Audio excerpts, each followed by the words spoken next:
Good evening, everyone. I think I am audible and my screen is also visible.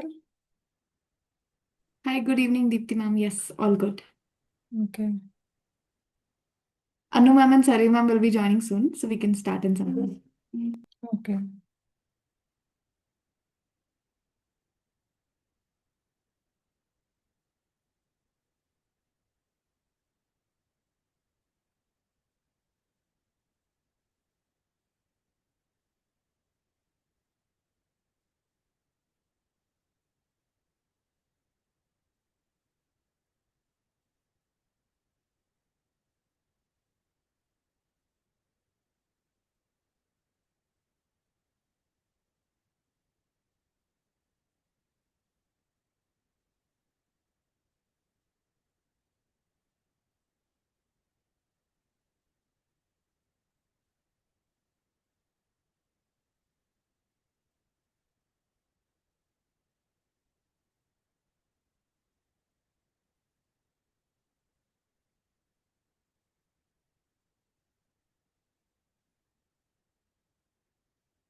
Shall I start?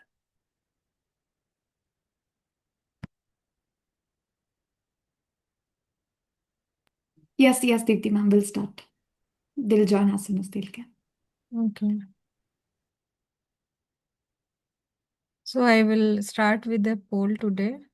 I would like to know that how many of you have tried to write a paper or already written and published a paper?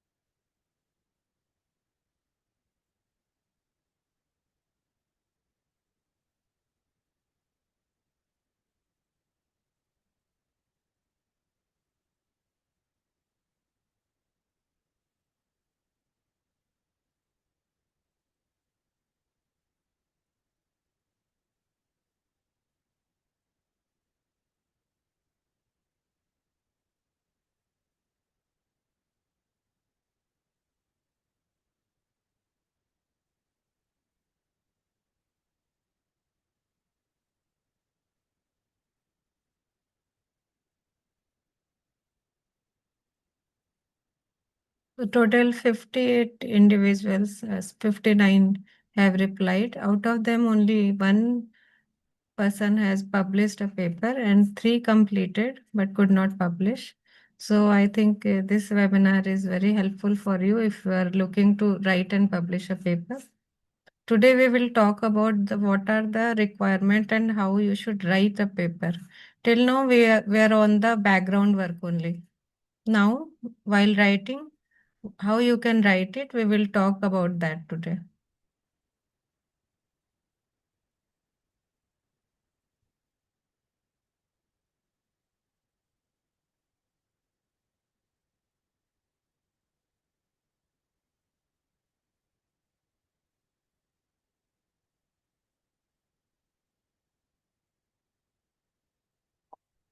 So today, first we will talk about how to write your first paper.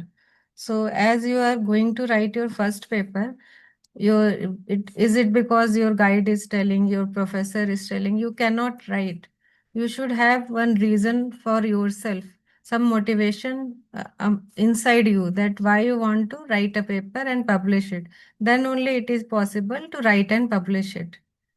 So also for publishing, before writing only, you should choose some journal. You should read some specific journal which matches with your message. So whatever message you want to convey through your paper, you have to read some similar papers in that journal, and then only you will get to know what your audience want to listen.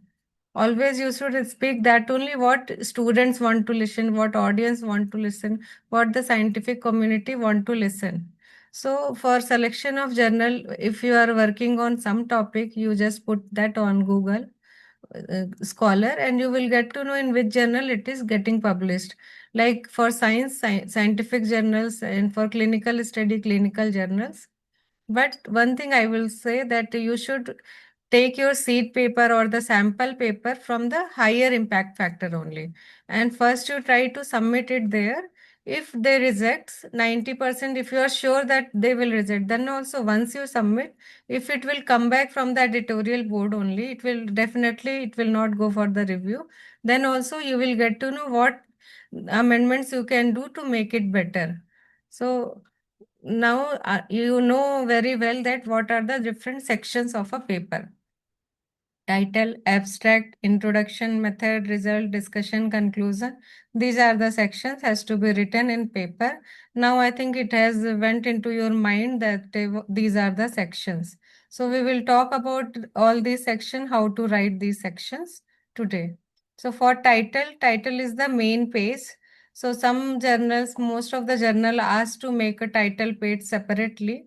In that page, you have to write three things: title of the paper, name of the authors, and affiliation. These three things only you have to write. So title is the first impression, so it should be very clear, very specific and informative.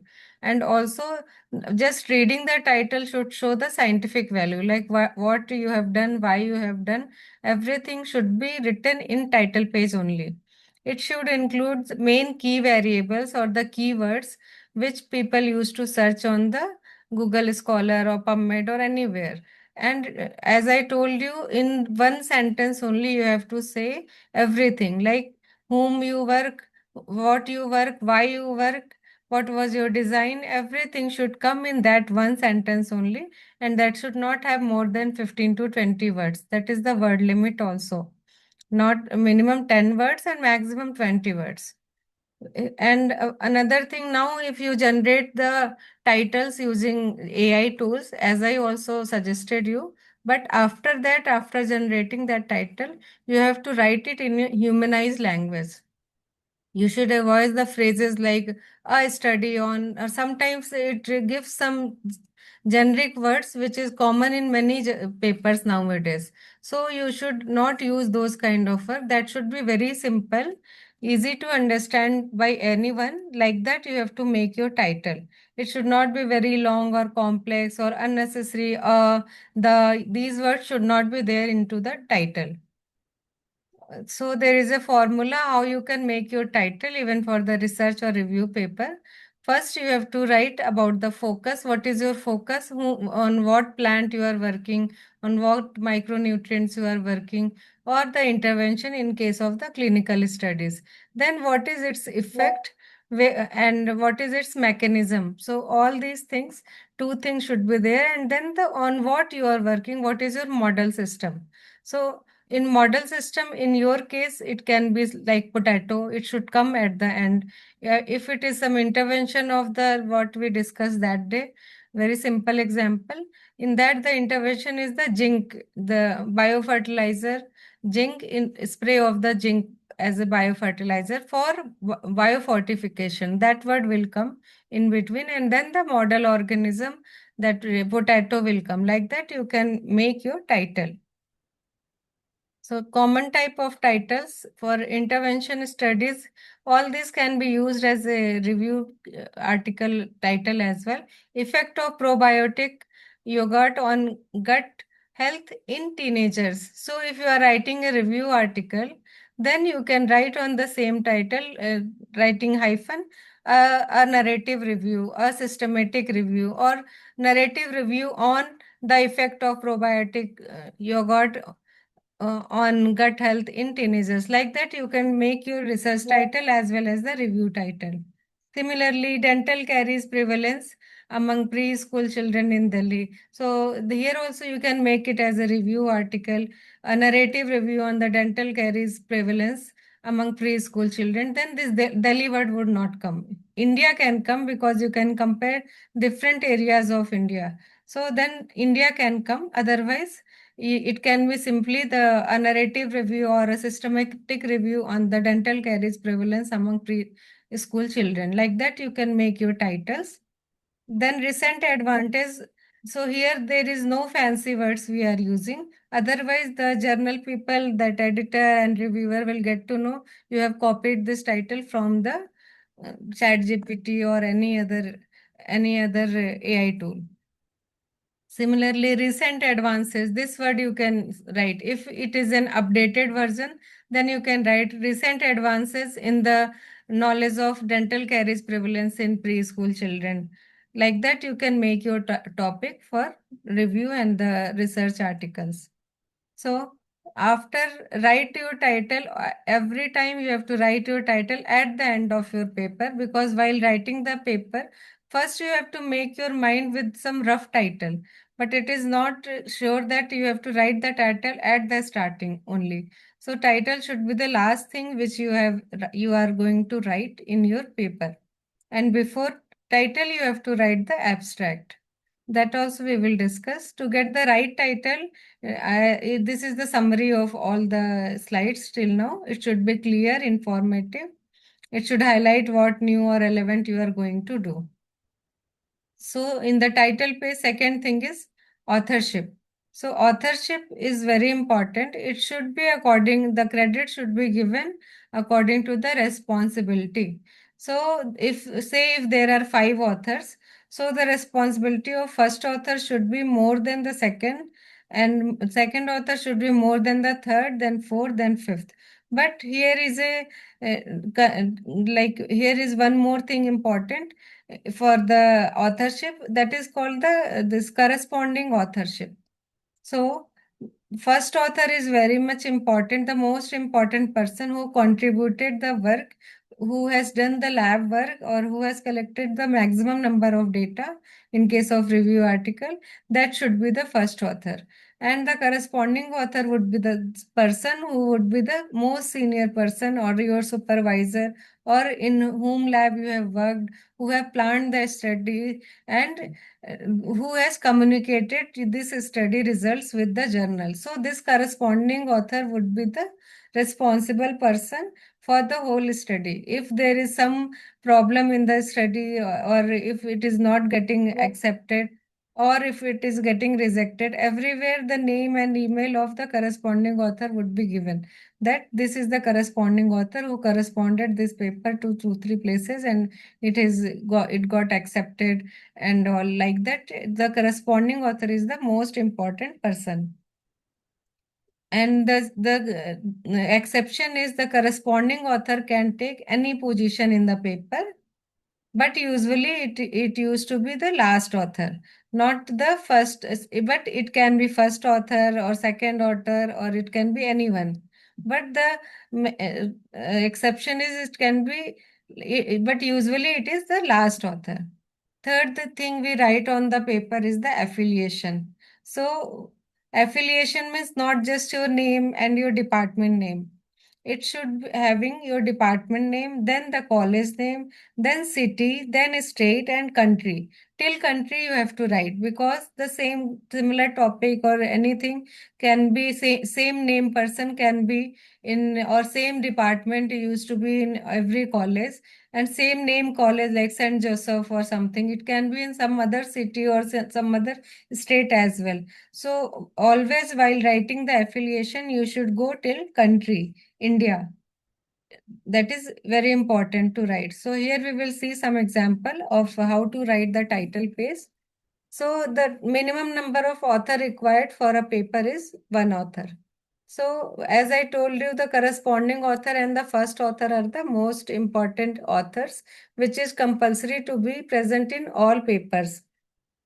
In this paper, there is only one person who has written this paper. This is a review paper. So this single author is the first author as well as the corresponding author. This symbol comes in front of the, after the name of the corresponding author. So wherever you see this symbol, that means this person is the corresponding author.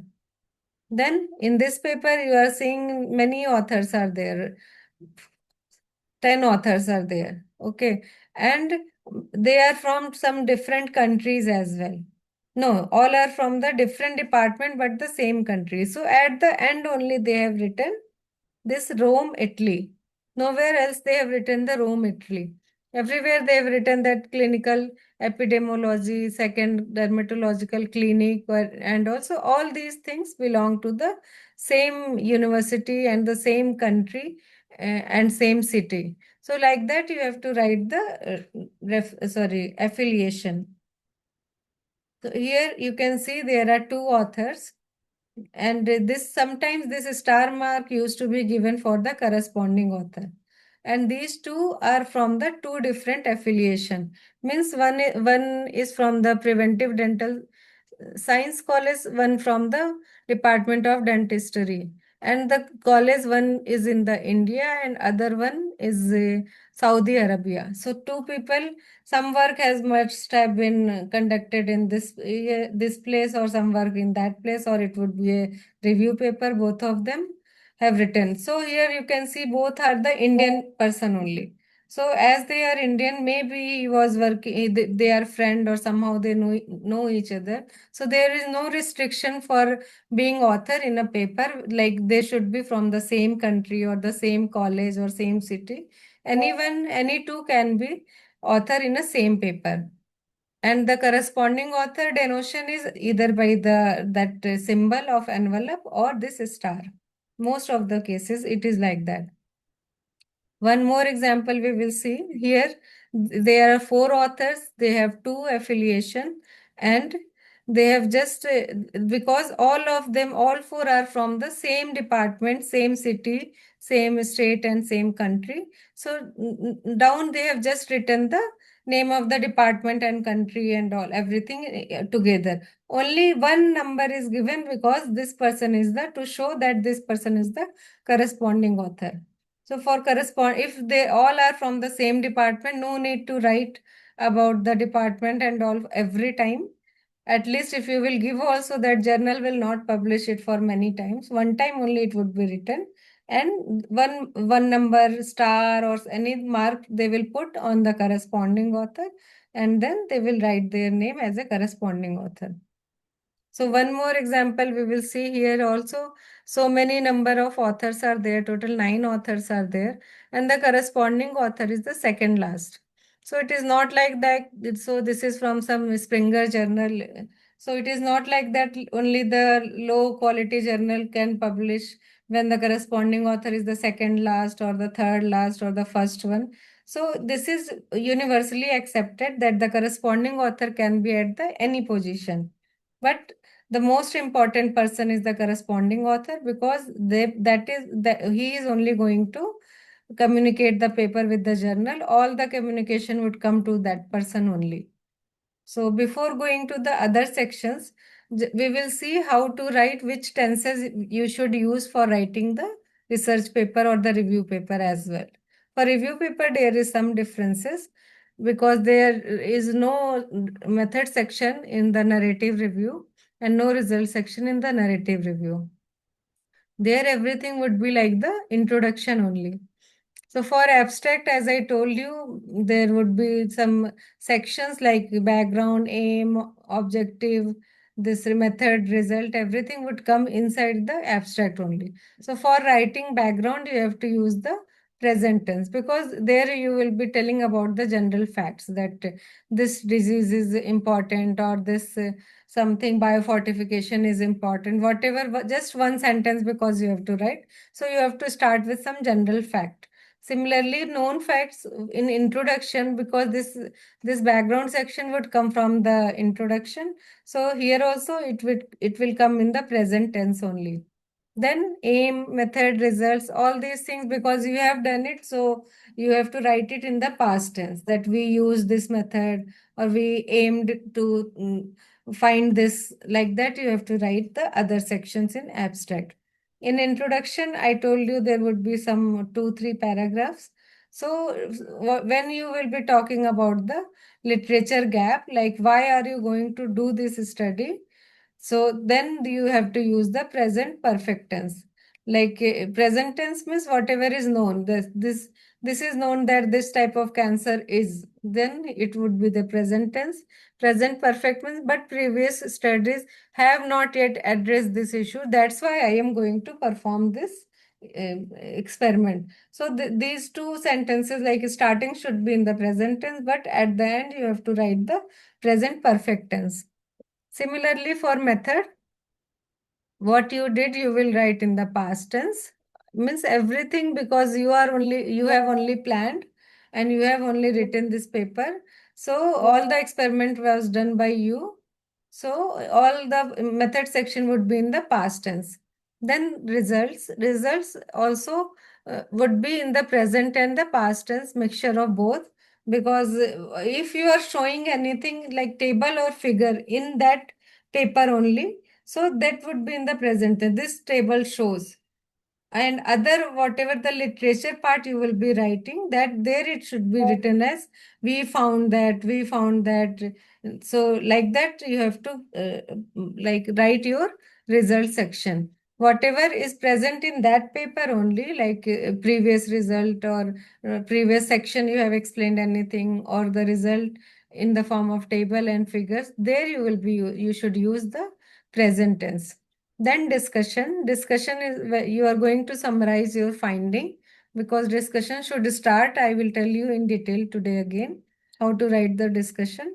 So that should be in the past tense. But whatever you will be doing the interpretation, or you will talk about the results, so that interpretation should be in the present tense, because now only at present only you are going to interpret it. This is not like earlier already interpreted. So whatever you are interpreting now, that should come in the present tense. Then if you are summarizing the major results, like you have written your result in the past tense, so here also once you summarize, or once you conclude your own finding, then it would come in the past tense.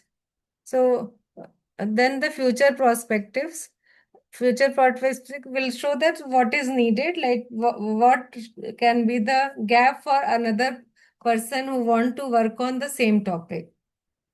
So that should be in the present model. Like you have to write like future studies should focus on. So till now, till here I have found, and after that, future studies can focus on this thing. Like that, you have to write for the future, for the future prospect section.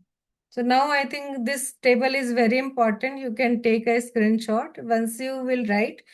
Generally, this confusion comes when which sentence we should write in the present, which sentence we should write in the past. So like that, always confusion comes in everyone's mind. Even in my mind, it was coming when I was writing my first or second paper. So this table is very important. Other things will run according to this table only.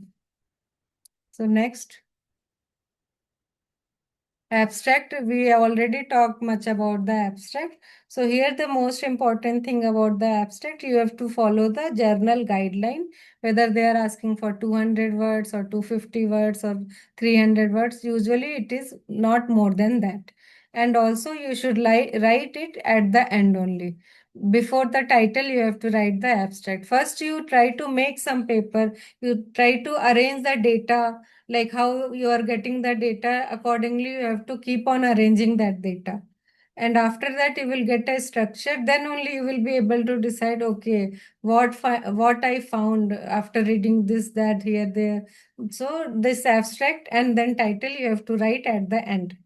So I told you earlier also it would be having background 1 to 2 sentence, then method 2 3 sentences, aim 1 sentence only, results it can be up to 5 sentence maximum, and conclusion in 1 sentence. This is the structure of abstract. After abstract, the keywords. The next section used to be keywords. So keywords is also equally important as abstract. So most important is the title for your paper to be found, then the abstract and keywords together. So always whatever journal won't give you the full free paper, they also give the abstract and the keywords, because these keywords and abstracts is only used by the server to find that whether this word is present there or not. They will not read, the server will not, the Boolean operator or whatever you will put, they will not read your whole paper. They will just read your abstract, keywords, and the title. Based upon that only the server will search or the AI tool will search the paper. So this is very important. So here, the major criteria to select the keyword for a paper, whether research or review paper. So here, you can find from here we will start. It should reflect the core concept. Like some core concept you might be having in your paper, which you cannot include in the title, and abstract is also very small, so some core concept, if it is not written on in the title or the abstract, that core concept you can keep in the keyword. Then it should have 1 or 2 important title keywords. Sometimes people used to write 3 4, but if you will write 3 4, then you are missing the chance to get your paper found on the server, because they read only the keyword title and the abstract. So better to give different keywords, and in some journal they make this rule also, you can keep only 2 keywords from the title, other keywords you have to change. Okay, then you have to think like a searcher. If when you are searching your paper, so which keywords you use. So based upon that, you can find your own keyword, or whatever is your seed paper or the sample paper, what keywords they have used. So you consulted 5 papers. So from all of them, one keyword if you will keep, then when the people will search for that paper, maybe your paper will also reflect to them. Also, you have to follow the journal and the platform guideline, like that. You have to search for the keywords also, which is very important. So for introduction, so in one page, first I will tell you how to write an effective introduction. You have to structure with the intent, like you have to start broad, like you are working on cancer, or you are working on potato, or you are working on any biofortification. So whatever is the most important word, first you have to talk 1 or 2 sentence about that, not more than that, just 1 or 2 sentence, and that too that should come with the statistical data. Like potato is the most common plant or crop grown in all over world. There must be some data like 50% countries use this much rupees import export because of potato, or some fact, 1 or 2 sentence, which is very specific for your topic. You should first talk about that. After that, you have to define the abbreviations clearly. Other important point is, in introduction only you have to talk about the abbreviation. In abstract you should not write any abbreviation, only the full words you have to write. But in abstract, once you talk first about that time, like zinc only you take ZINC. So first time when you will write zinc, then only in bracket you have to write ZN. After that, everywhere you can use the Z and N. Stick to the simple present tense, okay, that I told you for the general fact, and choose your reference wisely. So you, as I told you, you have to find some 4 5 very good impact factor journals, then only you should start writing.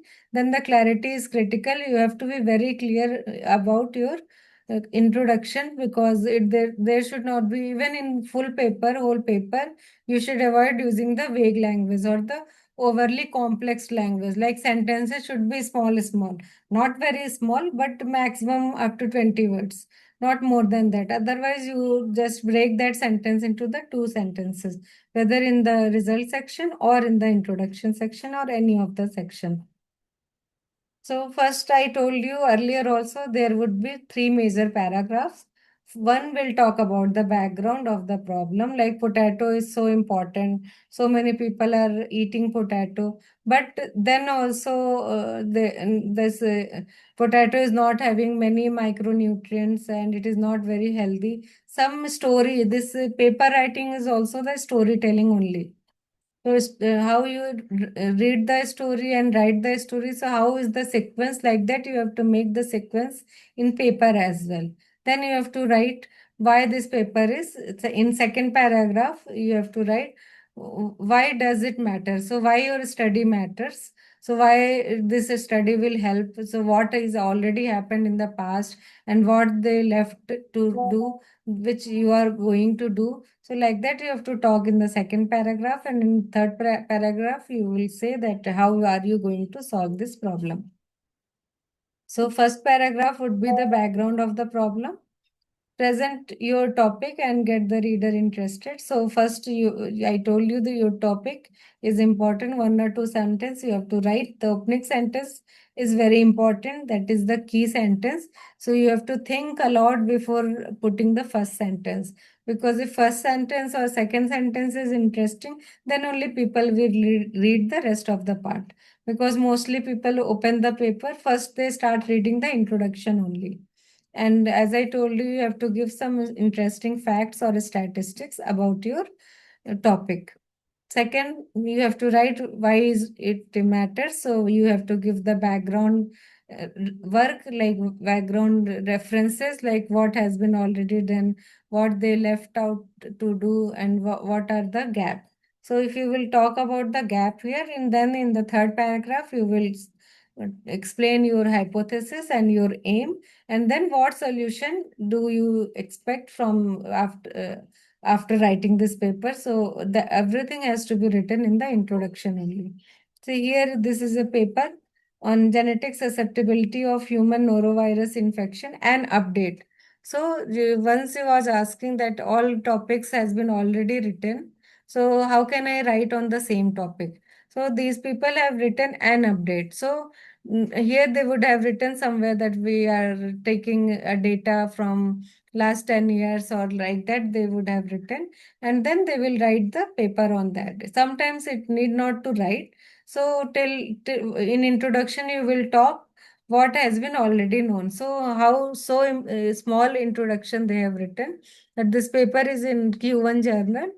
So then also it got published. So one here it is written that infectious disease. So they have started with the infectious disease. So background. So in this, the most important word is the infectious disease. Then they have come here to the norovirus.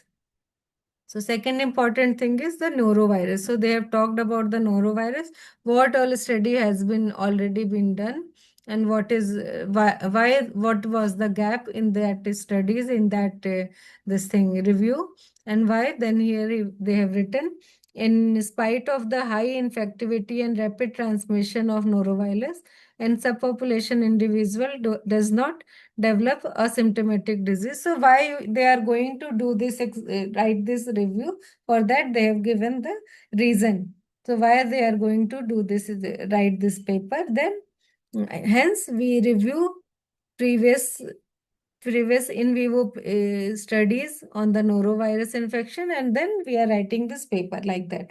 Then immediately, as this is a literature review, they were started with the norovirus, a family with many members. So here they will explain all norovirus, whatever new viruses has been evolved till from last 10 years, and how is their structure. And also they can make a very big paper. They would have made the very big paper on the same topic.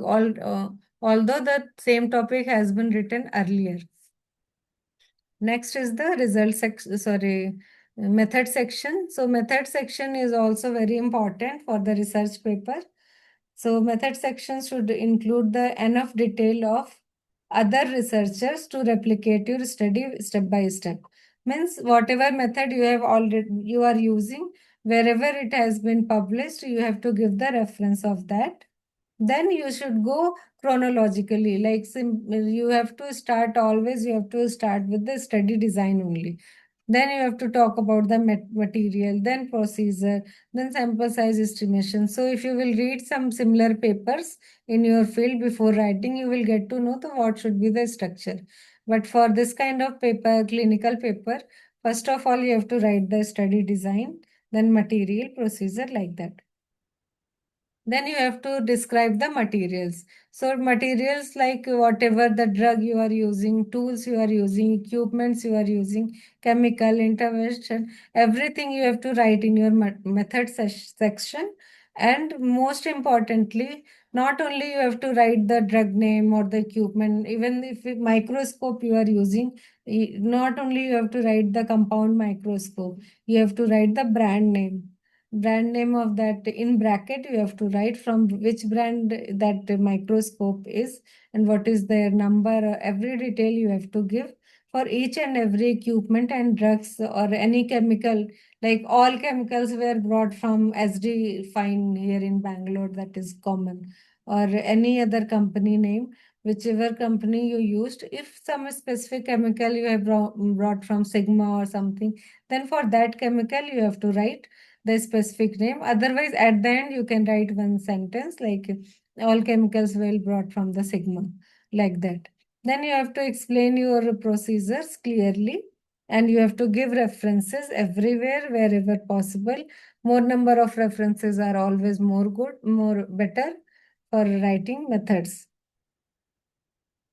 If you have taken any ethical approval from your institute, whether from human or animal subjects, you have to talk about that also compulsorily in your paper. Then you have to define your inclusion and exclusion criteria as well.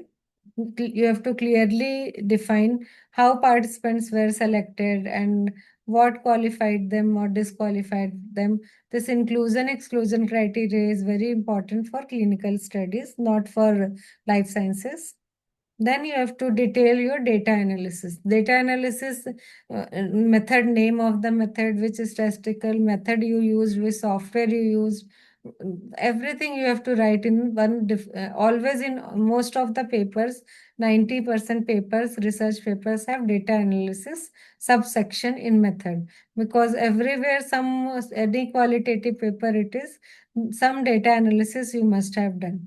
So there, what details you have to give? You have to give the name of the method and then which software tool you use to do that analysis, because manually you can't do any analysis.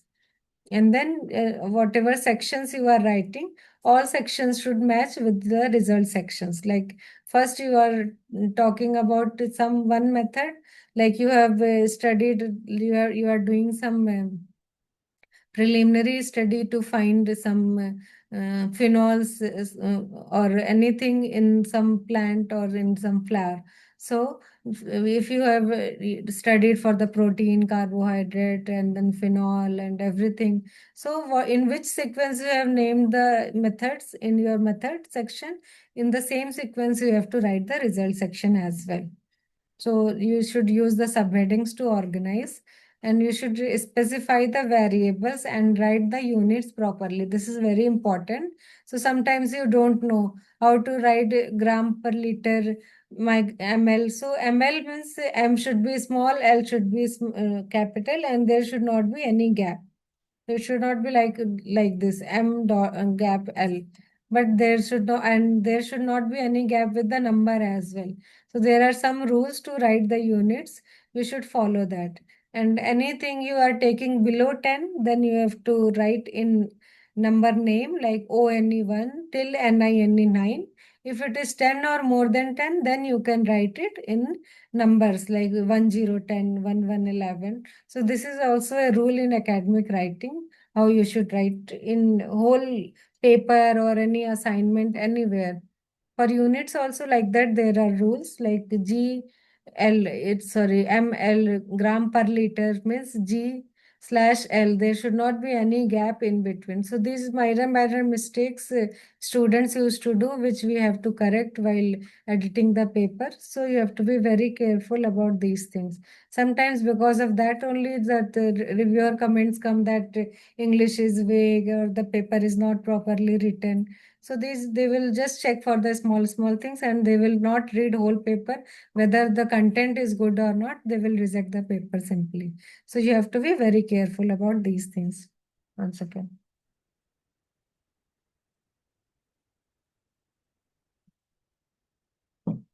Next is the result section.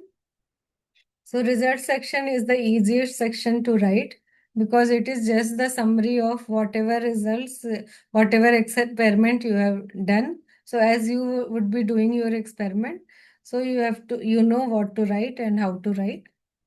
In method, sometimes there is a confusion if you have used some known methods, then what should be the reference and all. So there are sometimes confusion, but result, I found that this is the easiest section to write. So here you have to just write the facts.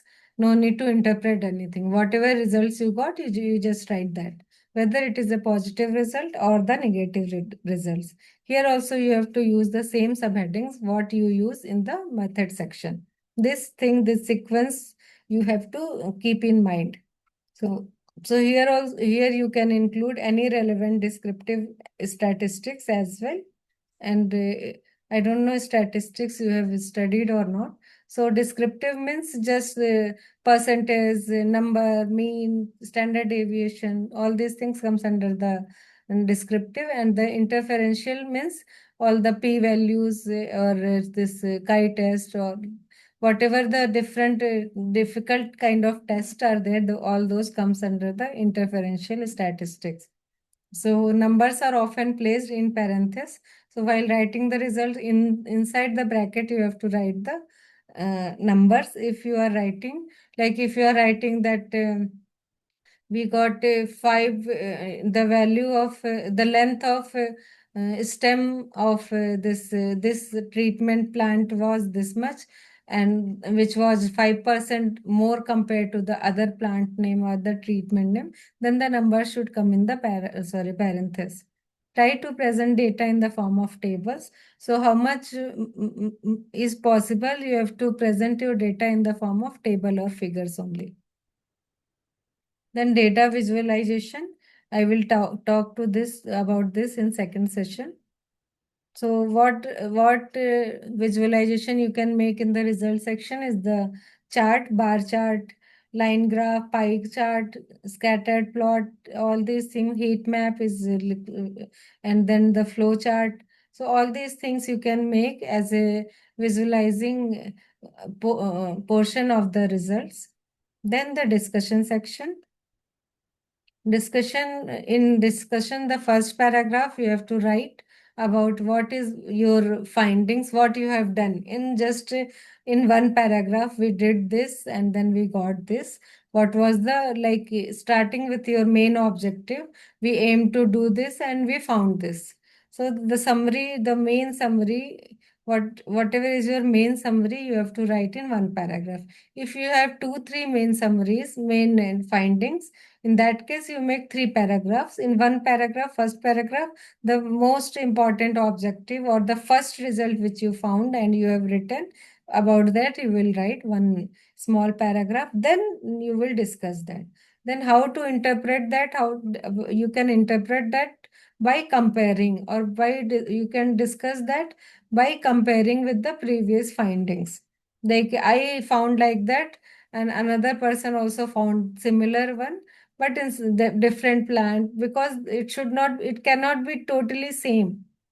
Like it should be some difference, like some they worked on the different variety of the plant, or they have worked long back, and that time the weather was environmental condition were different, then also they found this. So like that you can say, or they have worked in some other country In that case, you have to show somewhere consistency that my finding is similar to that. That means my finding is also correct. But if there should be some discrepancies as well. Discrepancy should come within, like it, if you compare with different country, then the discrepancies would come, like because there the environmental condition is different, there the people food habit is different. Because of that, all the discrepancy is coming. So that comes under the discussion section. Then you have to explain why the result turned out as they did and use literature to support it. So this is the same thing. You have to discuss that by comparing with the previous studies and showing both consistencies and discrepancies. Then you have to be transparent while discussing. You should say that whatever limitations you are having, like you got some different result, you can say because I had very small sample size or my sample size was very big. We use different methodology. Because of that, our result is different than that person result. Our instruments are different. So somehow this also comes under the discussion if there are discrepancies. Then the strength, you have to write about your strength as well, not only the limitation. Before limitations should be written in 1 or 2 lines only. But strength to validate your results, like we got this result. Now people like the scientific community will get this gain, that gain. This clinical community will get another gain. So like that, you have to talk more about the strength and very less about the limitations. And then in future prospects or in the limitation section only, you have to talk about that how these limitations were mitigated or addressed will be addressed. So then you have to talk about the implication and contribution as well. You have to integrate your results with the broader evidence. As I told you, you have to highlight how your results add to the current knowledge. All these things you have to write in the discussion. And then you have to discuss the validity and applicability of your findings without exaggeration. Like mine is very good, what I have done, nobody else can do it. So not like that. In very polite way, you have to write your story. So this whole paper writing is storytelling only. So first you make a story in your mind. Don't think of what would be my final topic, what will be my final abstract. Those things you can write at the end. First, you make an outline of your story. Then, for each section of your outline, from one section, you can give to one people. You collect data on that, and then you can start writing on that, and make some word limit like 500 to 700 words. You have to write, and you have to collect minimum 10 papers, relevant paper. You have to give minimum 10 or minimum 5 references out of that, and then you collect all those data, and one person will make the final paper. So here also nothing is there. You have to wrap up by addressing whether your research support your hypothesis or not. If you, whatever was your hypothesis, if your result is different, then also it is accepted. It's not like that you have to manipulate your data and say, no, my hypothesis is correct. Sometimes it is wrong as well. And whatever new questions arises, that comes under the future work. And the unanswered question and suggestions has to be given, which will be called as the future perspective of your work. So a well-written discussion is not just a formality, it is an opportunity to demonstrate critical thinking, academic maturity, and true value of the research. So in most of the paper, this discussion section is not very well written. That's why they get rejected if all other portions, all other sections are written properly. So this is the most difficult part to write. So after that, you have to write abstract, and you have to arrange your references, and then you have to write the acknowledgement section. You can acknowledge anyone who helped you, and that person is not author here. So nowadays in acknowledgement section, acknowledging AI tool is also accepted by most of the journals. So you can acknowledge if you have used AI tool to clarify your language for the language clarity. You can say I used this tool for editing and modifying or proofreading this. Otherwise, you can hire someone to proofread your paper or to make it in the format of journal. All these things are allowed. And most of the big like publisher like Springer, elsewhere, on their website only they give an option, edit your paper with the help of our editor. So, but those are very costly because all are in USD dollar. So don't go for that. You can simply use some AI tool to change your paper in better language, or else you can ask some local people, your professors and someone who can help you to make your paper better. So always you should welcome the rejections, because and as I told you, first you have to send it to little higher journal so that they will give some feedback. If you have time, you can send it to some little higher journal. Then it will send it back with some, most of the time they send it back with some feedback or some suggestions. Then accordingly you can change your paper and send it again. The next time definitely it will get published. So next, for review articles, we will talk about two kinds of review articles. So before writing the review article, you should think, why are you writing the review article?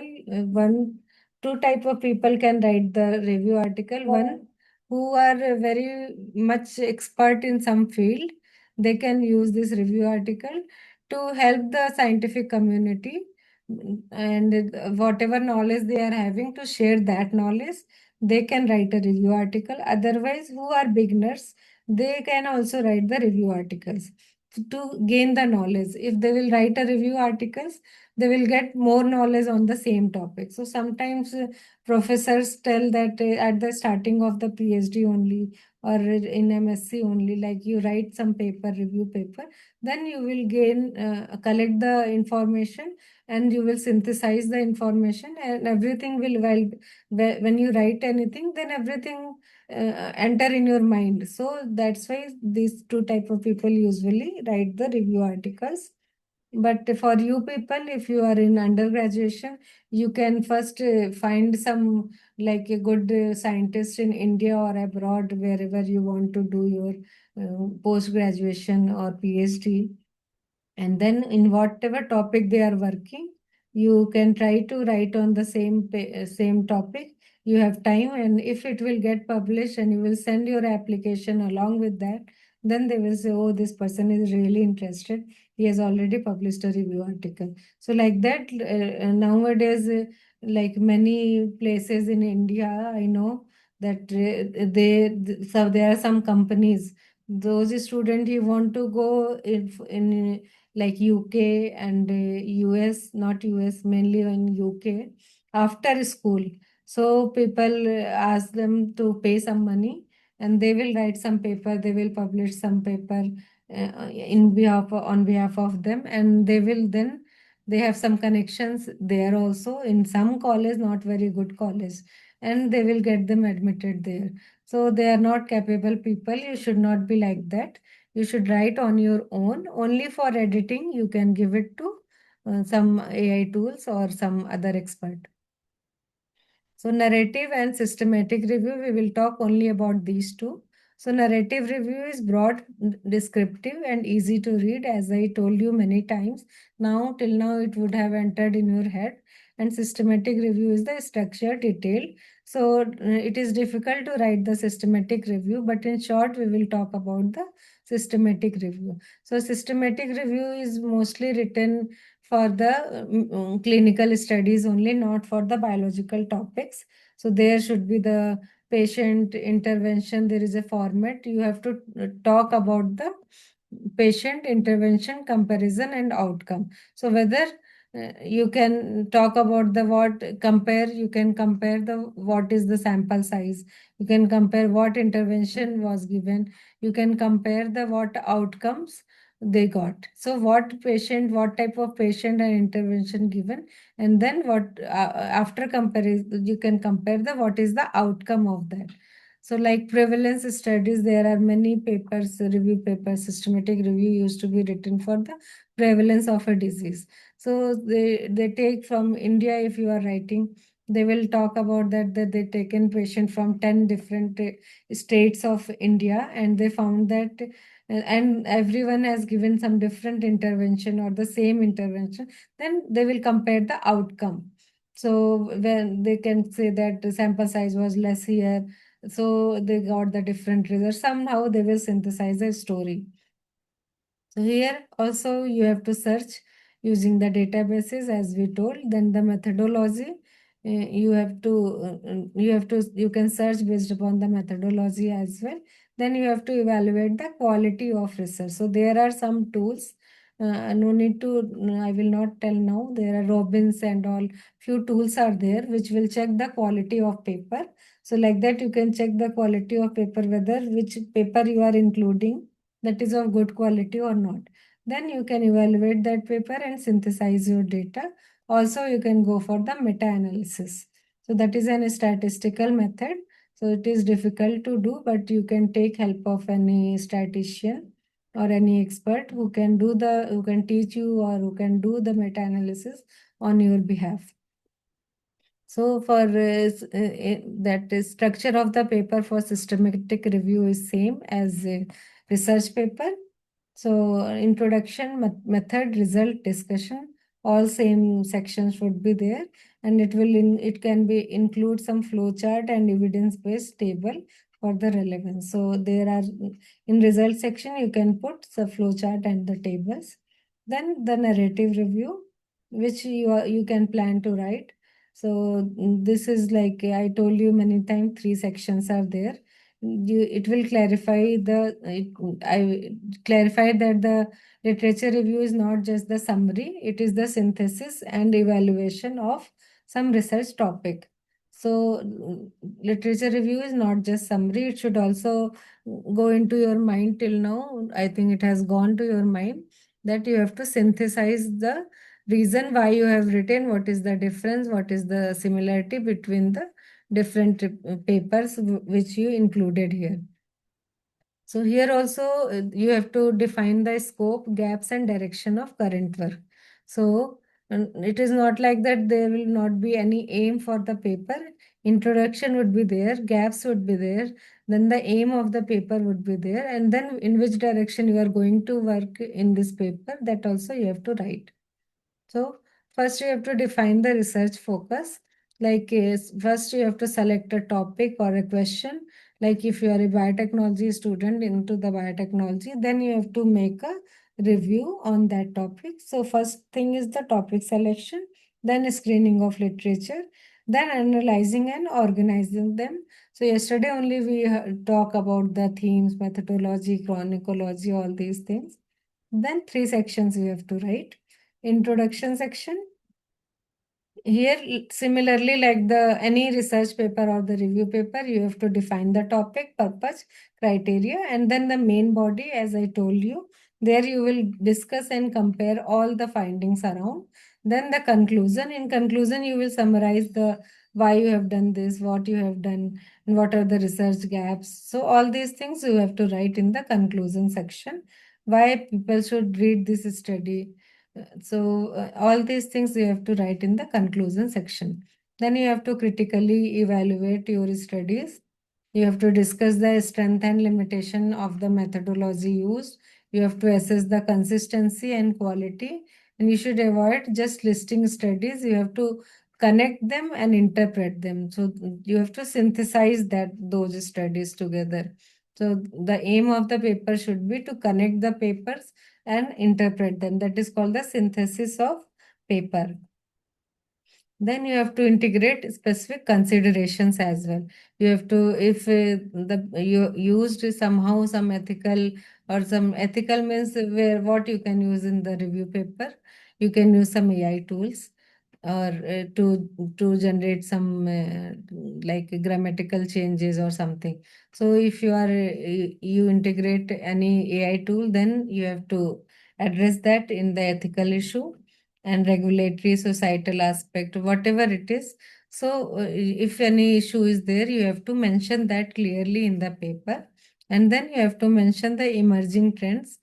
So, like, what could be the future of this review article? That is very important to write everywhere in any kind of paper. Then you have to practice the proper citation. So you have to write whichever citation is asked for the journal from the journal. That way only you have to write your citations. You have to maintain the formal analytical tone. I told you don't use very hi-fi language. Very formal language you have to use. Don't use many words which are like not commonly used till now. So that will say that it is an AI generated content. And then always paraphrase the sentences properly. As I discussed earlier in last class, how you should paraphrase. Accordingly, you should paraphrase it. And then also you have to check for the plagiarism, whether you think like I have paraphrased it very nicely. I used the tools and I read it 4 times. Then also you must give it for the plagiarism before sending to the journal, because it is not good that the journal send your paper back just because of the plagiarism. So these are the important steps to take before sending to the journal. One is to check the citations. Next is to check the plagiarism. Sometimes the citation is not good, then also they send it back paper without reviewing. Sometimes the plagiarism is very high. So in most of the cases, is plagiarism is high up to a limit, not 50%. Then they will ask to revise the paper and remove the plagiarism.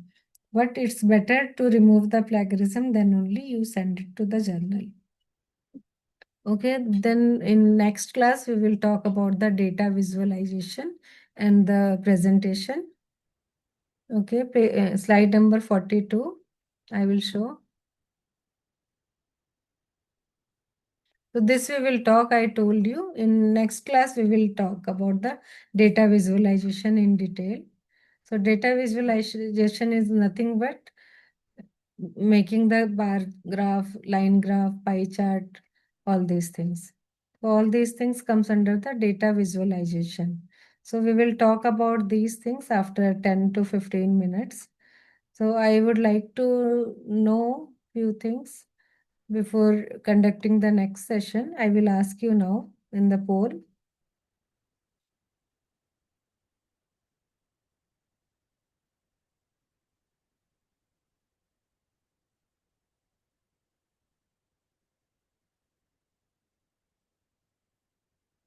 So have you ever used Microsoft Excel to make graphs? I want to know. If you will not knowing, then 5 minutes I will show you how to make graphs. If most of you are knowing, then I will not show.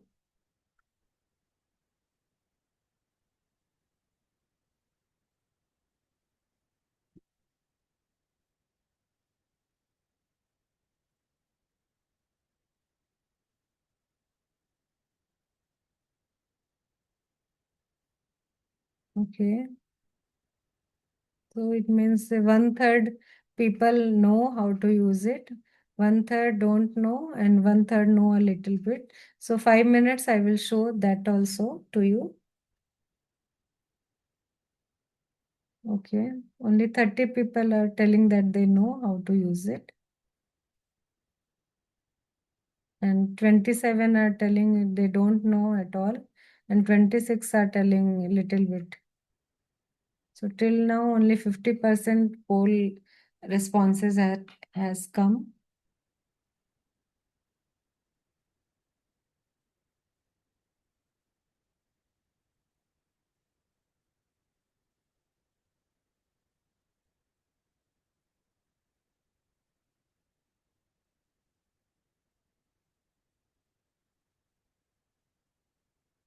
Okay, Ayushi, I will show you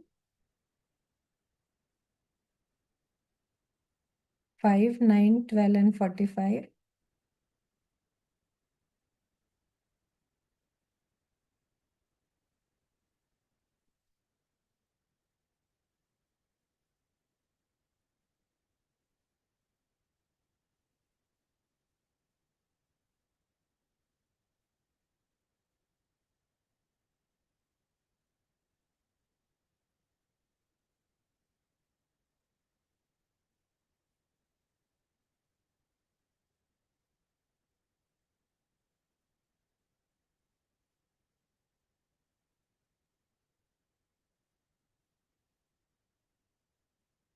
This is slide 5. I think we have discussed already this slides or similar slide. So what is written in what section, which section? So these are the things which you should not do while writing a title. Vague phrases, I told you, like a study or very long sentences, unnecessary words, AI generated words, jargons, abbreviations. So no abbreviation should come in the paper, in the title. It should come first in the introduction only. And 13, what is right, what is wrong. So all your titles should be always clear and informative. It should not have fancy word as I told you in that slide.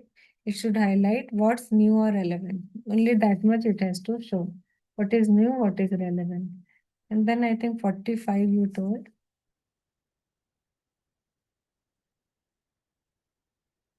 So first paragraph for writing the discussion section. First of all, you have to restate your main objective and then you have to answer at least one question or more than one question. If in one paragraph also you can write all your findings, or as one answer you have to write there. In short, you have to summarize your main findings without entering the data values. Like that should come as a conclusion sentence, 2, 3 sentences only. Then you have to discuss that.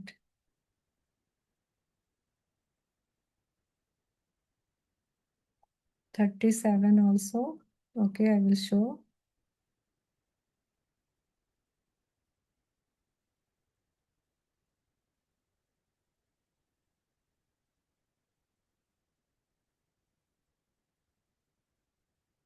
So I told you subheadings, you have to write subheadings.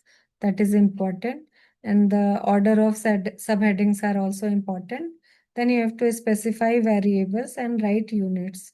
So variables, whatever variables are there, what is your dependent, independent or control. So this is not for you people. In biotechnology, it is not required. That's why I did not discuss too much. Only the unit like gram per liter, ml, mg. So there should not be gap between M and G, M and L. So those things you have to keep in mind while writing the units. And that too, there should not be any gap like here 7 ml per liter. So there should not be any gap between 7 and ml. Not you should not write like that. Never you should write like that 7 dash gap then m dash. So like that you should not write. So this is the way to write, and you have to take care of that.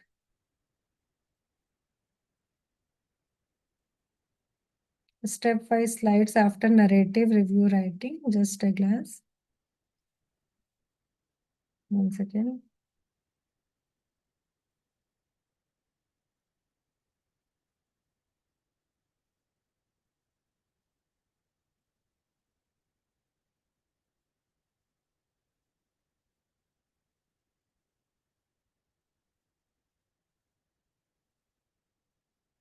Understand the purpose. First, you have to clarify that literature review is not a summary and you have to synthesize. We have talked about all these many times. Then you have to define the research focus or the why you have taken this topic, that you have to write few sentences about that. What is its this topic importance? Then slowly you will narrow down. Like if you are talking about some virus, first you will talk about the infection, then infectious disease first you will talk. Like you are taking some virus from which is causing the gastroenteritis, or you are talking that biotechnology like biofortification. So first you will talk about the biofortification, then you will talk about the role of fertilizer, then you will talk about the like spray fertilizers, then you will talk about the importance of zinc spray fertilizer. Like that you have to narrow down in the introduction section. Then you have to gather the literature. We talked yesterday about all this, so that's why I did not show you. Then the themes also we already talked about, like methodological, chronological. So like that you have to organize your data. Then the three sections, this also we talked yesterday, introduction, main body, conclusion. Then you have to critically evaluate the studies. So this is the main thing. This evaluation will only synthesize the paper for you. You should just avoid listing the studies. You have to connect it and interpret them. The connection and interpretation is important for any kind of review article. That's all. Okay, I will see the poll. Where it has gone. Okay, so only 41 people are telling they know, and 34 are telling don't know, 31 are telling very little they know. So I will show it. Okay, I will show it for just 5 minutes, not more than that. Then for PPT also, I would like to know. I have started another poll.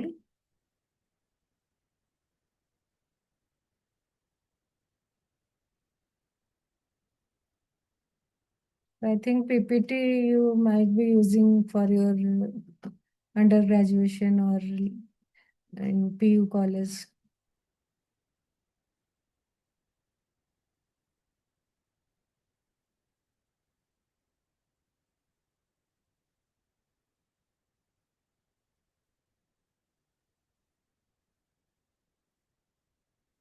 Okay, I will come at 7:40. Then I will start exactly at 7:40. I will come in 10 to 12 minutes and then we will start. Only 14 people are telling they have used it till out of 74. And maximum number of people has used it once or twice. 31 people are telling they have used it once or twice. Okay, I will be back in 10 minutes. Then we will discuss further.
Okay, out of 100, only 15 people know how to use PPT, scientific presentation. So we will talk little about that as well today.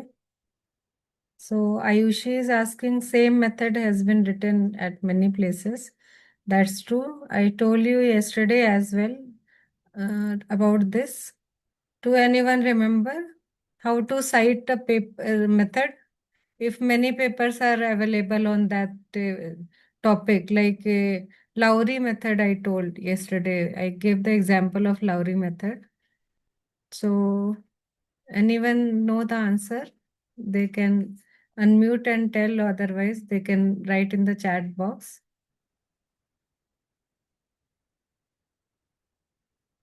So those method which are Ninhydrin method, Lowry method, many methods are very common, and from many years people are using that. So in that case, which paper will you cite?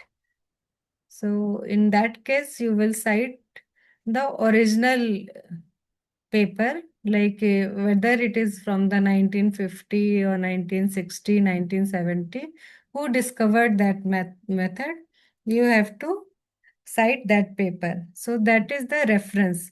In bibliography, you will write that book or that paper name as well, from where you selected that particular method. Because that paper would have written that I am using the Lowry method discovered by Lowry et al. Some reference they must have given. So in that case, you have to write that original paper name and title for citation. Is it clear, Ayushi? Are you there?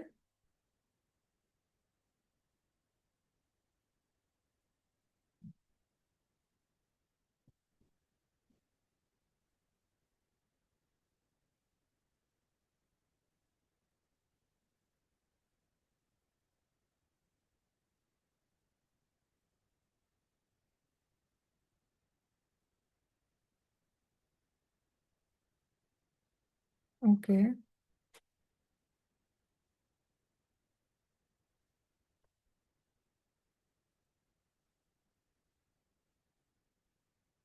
Now we will talk about the data visualization and oral presentation in this session.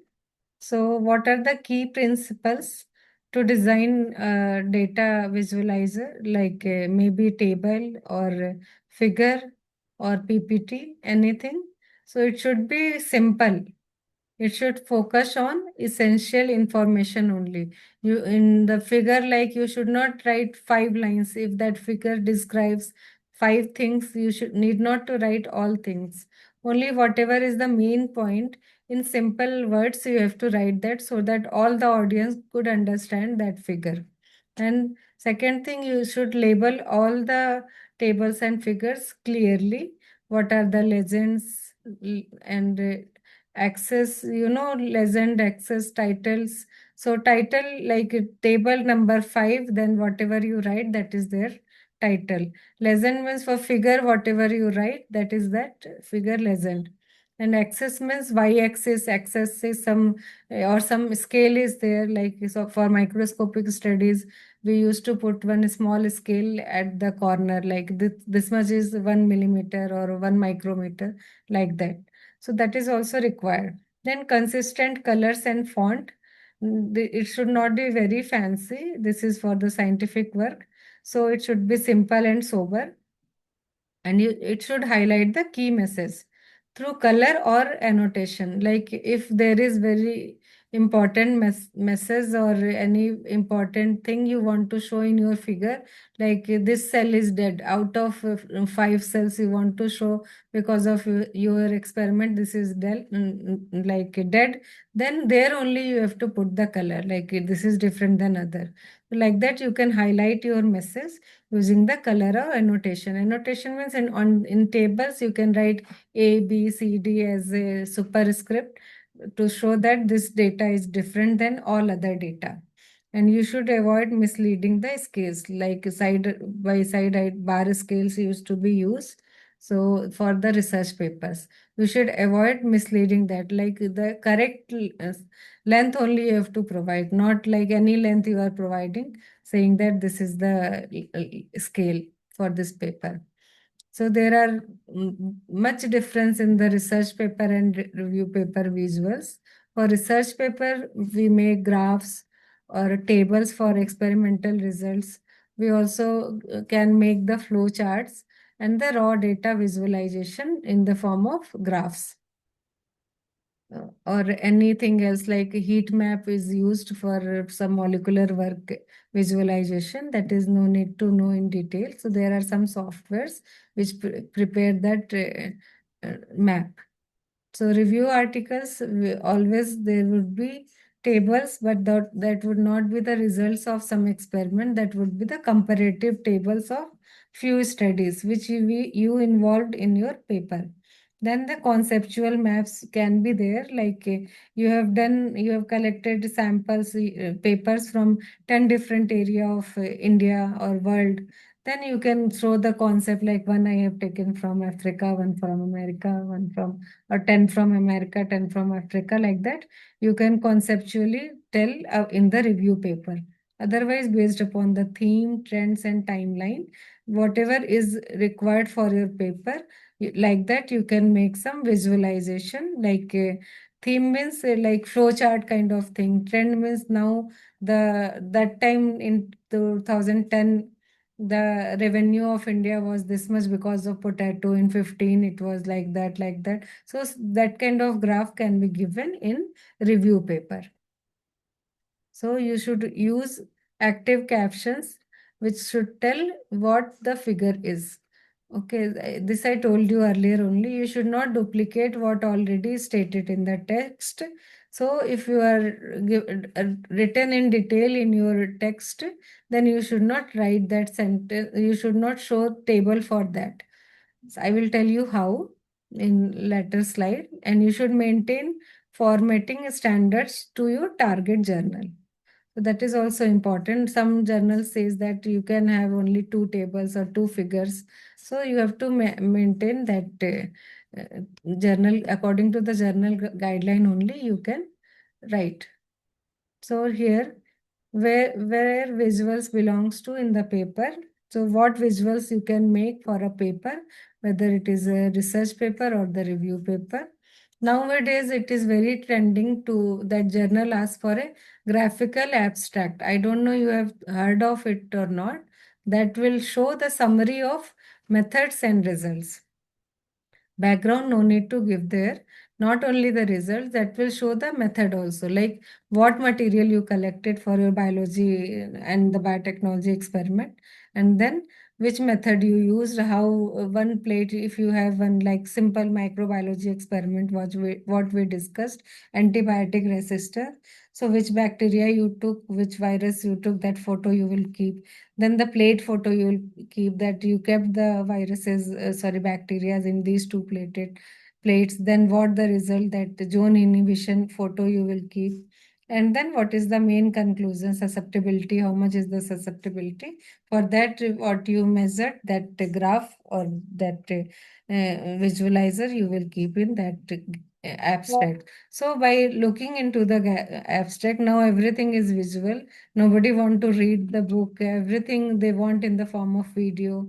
I will listen to this video. I will understand everything. So like that, in scientific community, now many journals are asking for graphical abstract. Then result, as I told you, this graph and figures are used to show the key findings. In method, for the procedure, flow chart, and the models are used, like which model you use, like I used rat or something, or what procedure you use. So for that, sometimes people may attach some figures and tables. In discussion section, not in the papers, never I have seen in any paper table in the discussion section, but many universities ask comparative table for the discussion, like one topic you are discussing and how many papers you used. For that, they ask to make a table, like what is the difference in this paper compared to your paper. So that comes under the discussion. So in papers, it is never I have seen. But that will highlight the anomaly. Like I told you, you have to compare with the similar results, similar papers, whether it is contradictory or it is similar to that, to compare, to see that for how many papers we have compared and all. I don't know for what reason.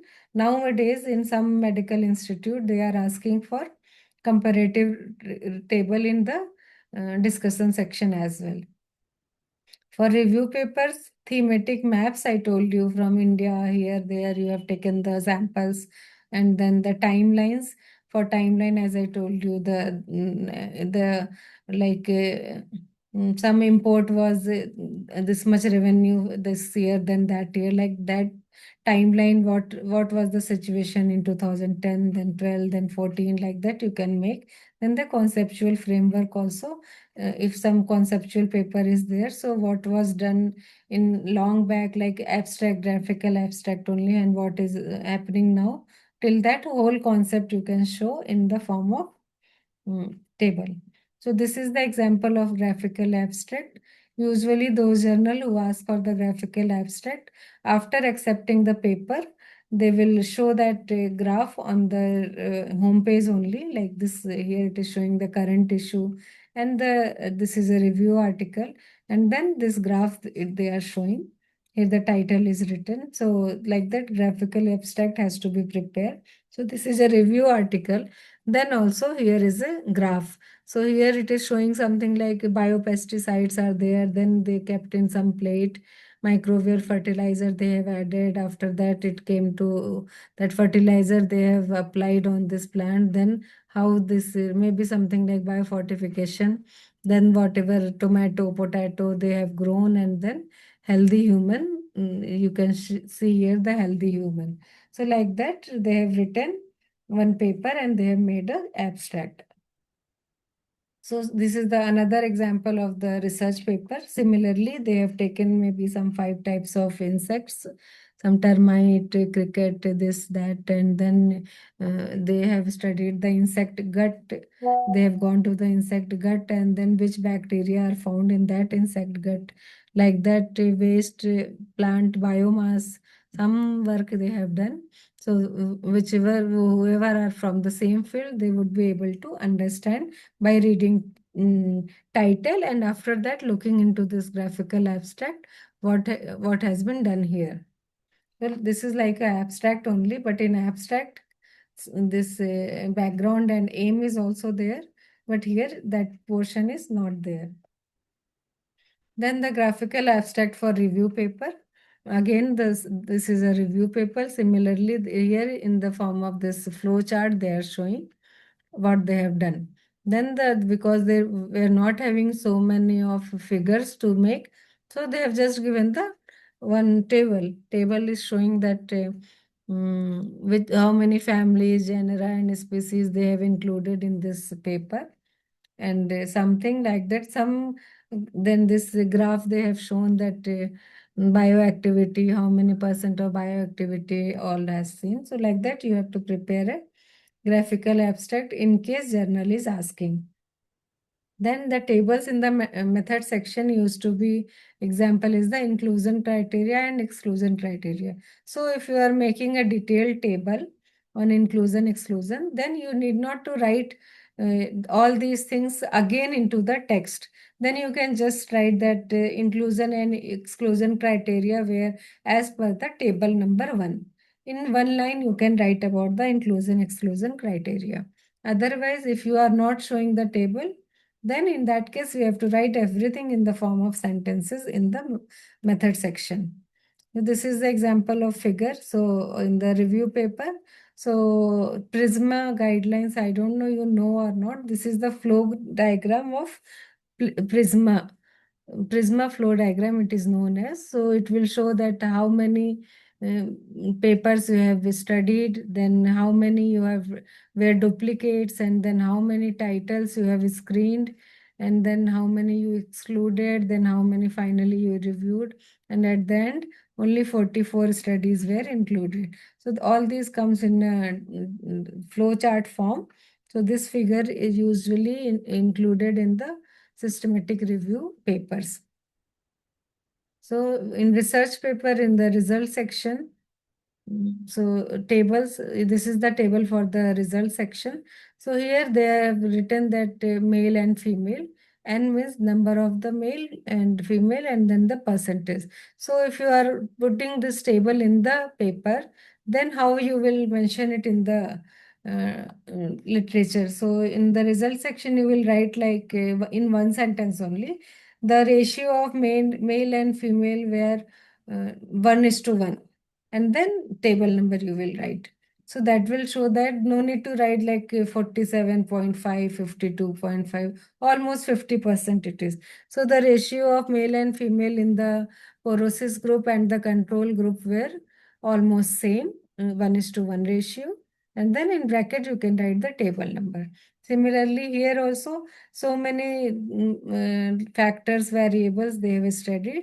So in table, in the result section, you can write that the maximum. So you can write this fissured tongue had the group variable had the maximum porosis in bracket 37.5%, and the no oral lesions had no this thing, whatever it is, dentures or stomatis has the minimum percent of severe porosis. Then in bracket you will write the table number. So what is the main finding? If the table is big, what is the, here only two variables are there, so you can write that the both are same, or there was some difference, something in one sentence. Here also in one sentence you can explain this table, that the maximum was here and the minimum was here. Like that you can write in the result section. Then tables in research paper, again the similar kind of paper it is. So here, there only the one factor you were studying, this comparing the control and the disease group. Here many groups are there. Here also well differentiated, moderately, poorly, and also like two different oral squamous. So table can be very big as well. There can be many columns as well. Minimum two columns are required, but maximum number of columns can be many. So, and but you have to explain the tables in minimum lines, minimum sentences in the text. So here, this is the table of research paper. So here you can say that the maximum frequency was found here and minimum was found here. So like that, you can write, explain this figure in the text.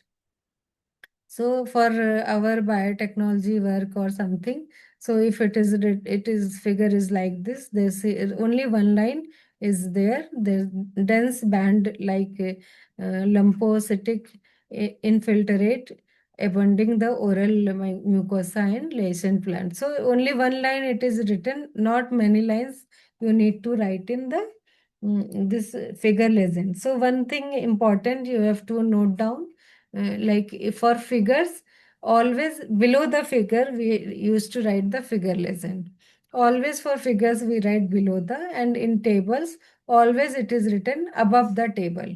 So this is very important point you have to note down, because sometimes we write for figure also at the top, and for tables also sometimes people write below the table. So this point has to be noted, like every time below the table in little smaller font size is better, otherwise in the same font size putting the star you can write if any note is there about the table.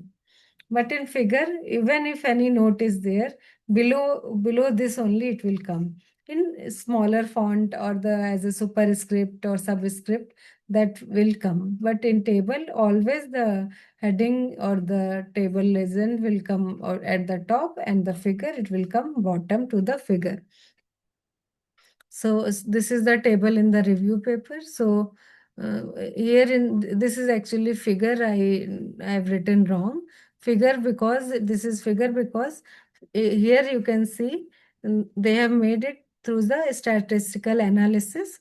So here some graph kind of thing you can see. So this is the graph for the meta-analysis. So this figure is usually made in for the meta-analysis in the review paper. So this is the table in the review paper. So here you can see there are many columns. So for each paper here they have written the study name. name of the author into bracket, then in bracket, year or whatever the reference is there. So in review paper tables, always you have to give the references, that is compulsory. And then the name of the country, then total number, all these details they have given. The comparative table, this is just the comparative table of different studies used. So other kind of figure in review paper is like this, as I told you, from this country they have taken some sample. No, here they have written. So this color means no sample. Light yellow color means here they took one sample, 2 to 3 samples she got here, and 4 to 6 sample they got here. So this shows that the maximum infection was in this area, more than 6 sample in this area. So like that, figures used to be made in the review paper. So now the tools which is used to create the visuals are Excel, PowerPoint for basic graphs, and Canva BioRender, Graph Prism for statistical data visualization, Tableau. So you can note down and you can try all these. We will discuss only few of them. And this R Studio or Python.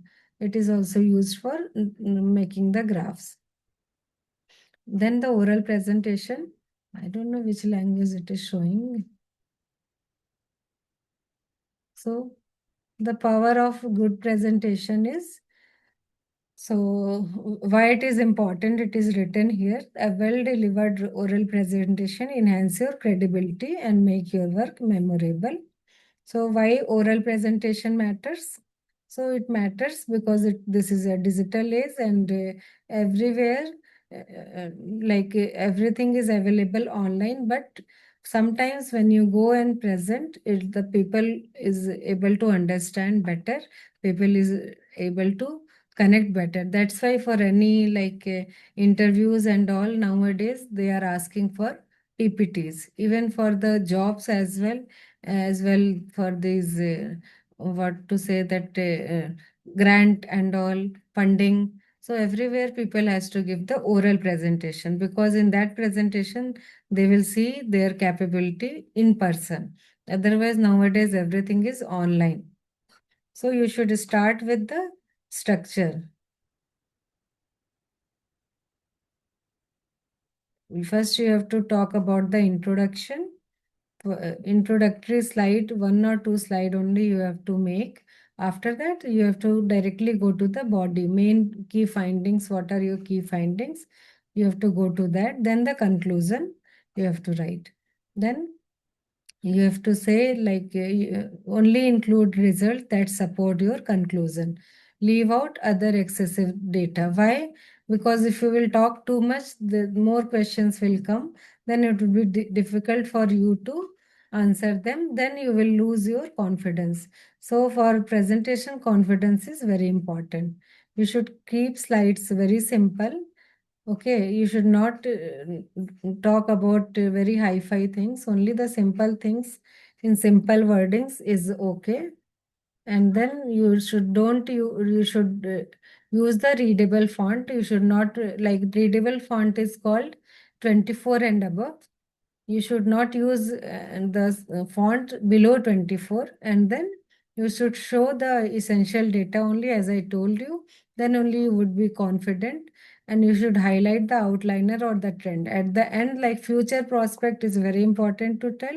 Conclusion and future prospect, you have to talk everywhere, and you should start with the strong introduction. You should not read the slides word by word, and you should avoid overcrowding the visuals. Not like many graphs you are going to see. Few graphs only you can see, show, and then you can explain that. You should maintain the eye contact with if you're giving some presentation in a conference, you should maintain eye contact. You should avoid turning your back again and again. Gesture is very important. It should be, but it should be not excessive. And the most important, you should respect the clock. The time is very important. And for you, you can make a thumb rule, like one slide can take up to 1.5 minutes, 1.5 minutes. And you should always rehearsal and revise many times as you are going to talk first time. After you will talk 10 times, you need not to see your slides. Every time if you are going to talk, it will take you only 15 minutes to make the slides and you can directly go and talk there. Then you should leave the residual message. What do you want them to remember? Like at the end is very important. The starting is important because everyone says that the first impression is the last impression, and then the ending is also equally important. So in that case, the end should be, the conclusion should be very prominent. Then only the people will remember you. And to make your presentation worth, you should plan your story. Everywhere it is the storytelling only. Whether you are going to present it or whether you are going to write it. So whatever experiment you have done, maybe you have done some 10 experiment, then you have to make a story so that you can connect all those 10 experiment together and make a paper. You should design the slide with intention. You should practice and you should respect your audience. And there are few tools for oral presentation as well. Here we can see all those tools. So here I will show you how to do this, use this PowerPoint presentation. So here is the option of layout. So blank, if you are going to put your own image, you can keep it blank. If you want to add some title here, you can use this title section. Here the font and all the size and all would be bigger. Let's see here, it is showing the 44 size. So in case you are going to present a poster, so during my PhD earlier, not earlier that, so I used to prepare all my slides in my laptop only. I was not going outside and paying money to make the slides. So from where to go, I will see. I forgot, I think. Mm. So you can go to the not file. So here are different designs. Any design you can choose which suits to your theme. So like if you are working on plants, then which theme you should take. If you are talking about some insect, then which theme you should take. So like that you have to think of the theme, which theme you want to present in your paper. Then based upon that, you can plan. So if you will go to the where to go? Layout. On home page only, in that tab, you can go to layout and you can change it here. So anywhere you can go and change any kind of design, color combination you can choose here. And then here for writing, used to be a text box. You will go here and then you can write anything here. So for PowerPoint presentation, the good fonts I will tell you. So this Algerian, so this looks very good. So if you want to write like introduction, just introduction, so it looks beautiful. So if you will increase this size. So for heading and all, I use this kind of thing, this font. And then for other text, you can use Century or this Aptos. All these fonts are good to be used in the text portion. I like this font for the headings and all. Then for slideshow, you must be knowing. So that there's nothing to do, just you have to click here, then you can go for the slideshow. And other than that, you can draw, not draw. Here only, we will go here. So here, shapes, you can use any shape. So how to use these shapes? Say you want to put some rectangle over here. So you have to click on the rectangle and then you will make it like this. Then see, now your introduction is not visible, is it? So here you will fill. Fill is green color. So you will make nothing, white color or nothing. See, no fill. You will click on the no fill. Then only outline is there. Inside everything has gone. Okay. So like that, you can make your presentation beautiful. You can give some outline or like that in center you can put. So like that, this outline has come. You can change its shape as well. And you can fill this as well again. So if you want to fill this much portion in the yellow color, then like that. So it will look very beautiful. My slides are not so beautiful because I have not yet worked on the beautification. Many things I added, many slides I added for you people only because you are undergraduate. Otherwise, I used to give for the PhD students only. So many things they know. So need not to talk about that. So like that, you can make it beautiful. And then other than that, shape format I told you.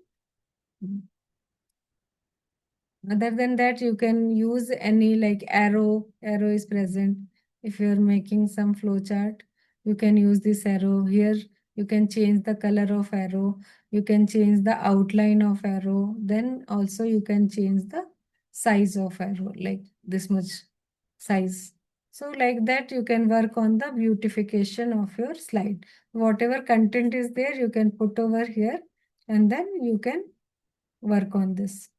So one thing I wanted to show you, I am not getting that size.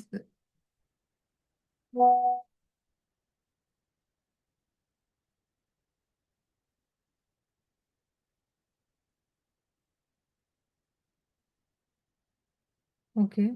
So there is a option to change the size of slide. Okay. So in that, if your poster size is given, maybe it's new one I have to open, then only you will be able to see. So this is the blank presentation.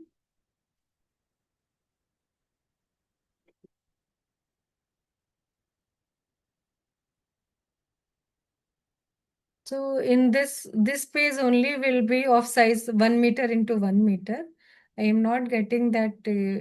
You can search on Google how to increase the size of the page. Mm. So there, like you can make it 1 meter into 1 meter, and then a small introduction, this, that, all those section you can fit here only, and you can directly go for the printout. Then printout won't take much money. Designing the slide takes more money. If you will go on Google and search for the changing from where you can change the size of slide, you will get to know. Then we will talk about the Excel sheet and then the AI tools.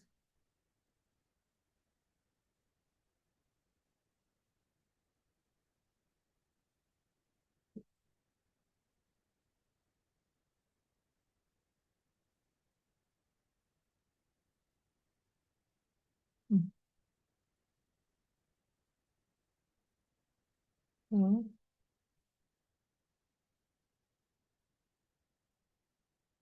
26, 27, and 29. Okay, I will show you.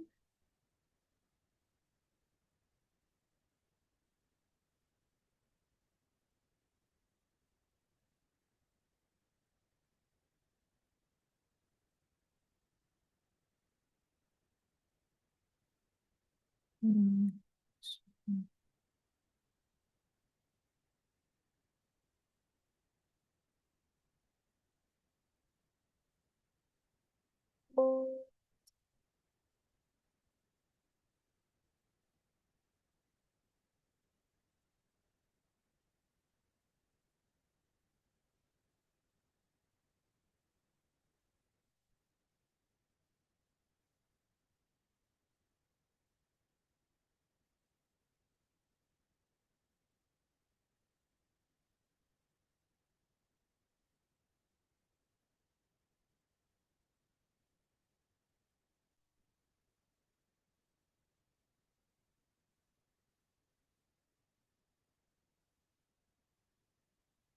1 second, I am opening again. There is some problem.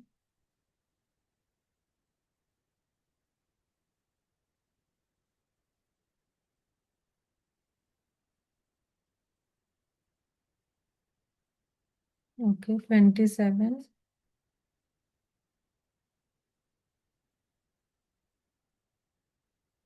26, 27, and 29. Nothing important is written here. You should respect the clock, means you should be stick on time. If you have given 3 minutes, you try to speak only for the 3 minutes. No need to make 100 slides. Minimum number of slides with better presentation, better visualization is good to have. And then you should, at the end, audience remember the best what comes last. So the conclusion should be very effective and impressive. And the introduction is also equally important. Then the final thought, how to do it. You have to plan your story, then you have to design the slide, then you have to practice for delivery, and then respect your audience. So this is the AI tools. Many AI tools are there. So out of them only Canva is free up to an extent. So we will try Canva today. And then other than that, all these beautiful AI, all these can be used for, if you will give the uh, like a prompt in the sense like a script, like what has to be written in which slide. So they will arrange and give you. So I think one time or two times in lifetime it is free. And but after that, these are automated. But Canva you have to work on. You have to design individual slides in Canva. So we will talk about Canva only today. And also we will talk about the render. Here somewhere it is written bio render.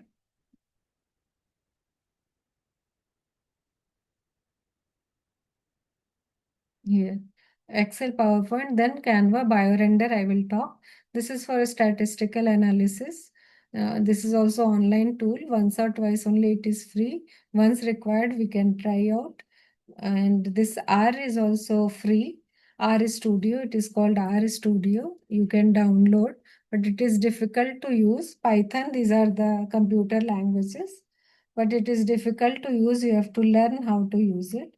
But one hack I will tell you, if you want to use this R Studio, so for that you need a script. You don't know the how to write the script. What is that? Say we say that coding. So you don't know coding. So what you can do, you can go to ChatGPT and you can ask for the code for this work, whatever work you wanted to do, whatever data you want to convert into the graph.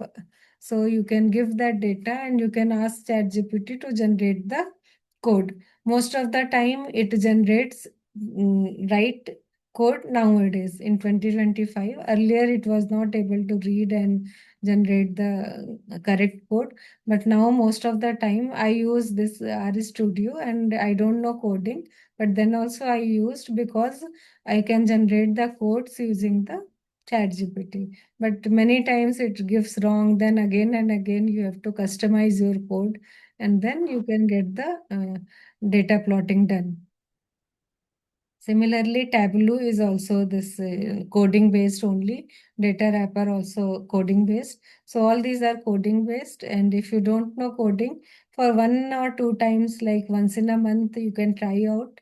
If you are regular user, then you should learn the coding. But we are from the bio background, so we need not to learn the coding. We can sometimes, if required, we can use the Chat GPT or any other tool. There are many specific tool for reading the codes only, writing and reading the codes. We can use that. Okay, then we will see about the this Excel sheet. I will stop sharing this and I will share that. So here one Excel sheet I have opened. So see, this is more required to be used for any kind of study. So say here the some names are written, say A, B, C, D, you can say anything is there.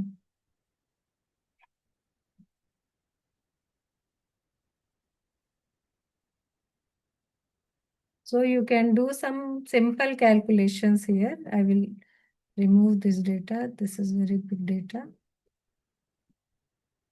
say we have this kind of data, okay?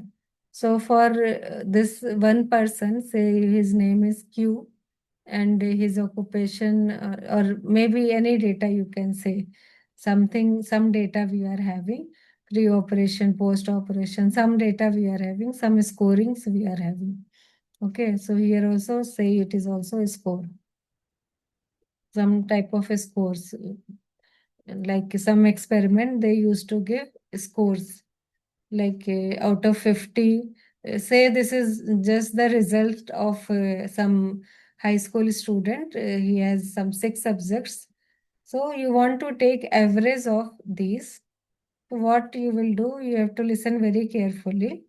You have to go to formula, then you have to go to auto sum, and then you have to take the average. So here the average marks you got here. If you want to see the total marks, you have to go to the sum. Then you got the how much total marks he got. Okay, this is his average marks, this is his total marks. Now you want to know the percentage. So for knowing the percentage, say the maximum marks is say 500. Okay, we will write somewhere. Here only I will write. The maximum marks is 500. So how you will calculate the average of percentage of these marks? So percentage, there is a formula, or if you want to take, okay, I will show you percentage only. First you have to write equal to here. Then what you will say, right? You will write, you will copy this, then divided by this number into 100. This is the common formula of taking the percentage. So whatever value it will show, I don't know why value, let's see.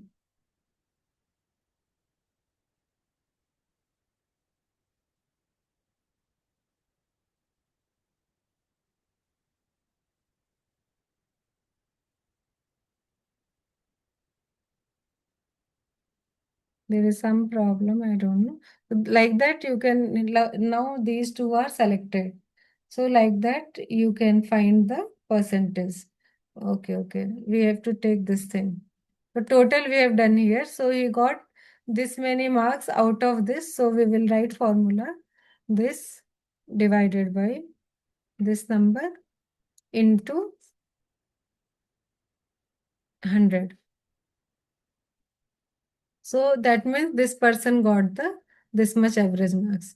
Then same thing we will, if you want to do same thing for these patients, not patient students, you have to go here and simply you have to do like this.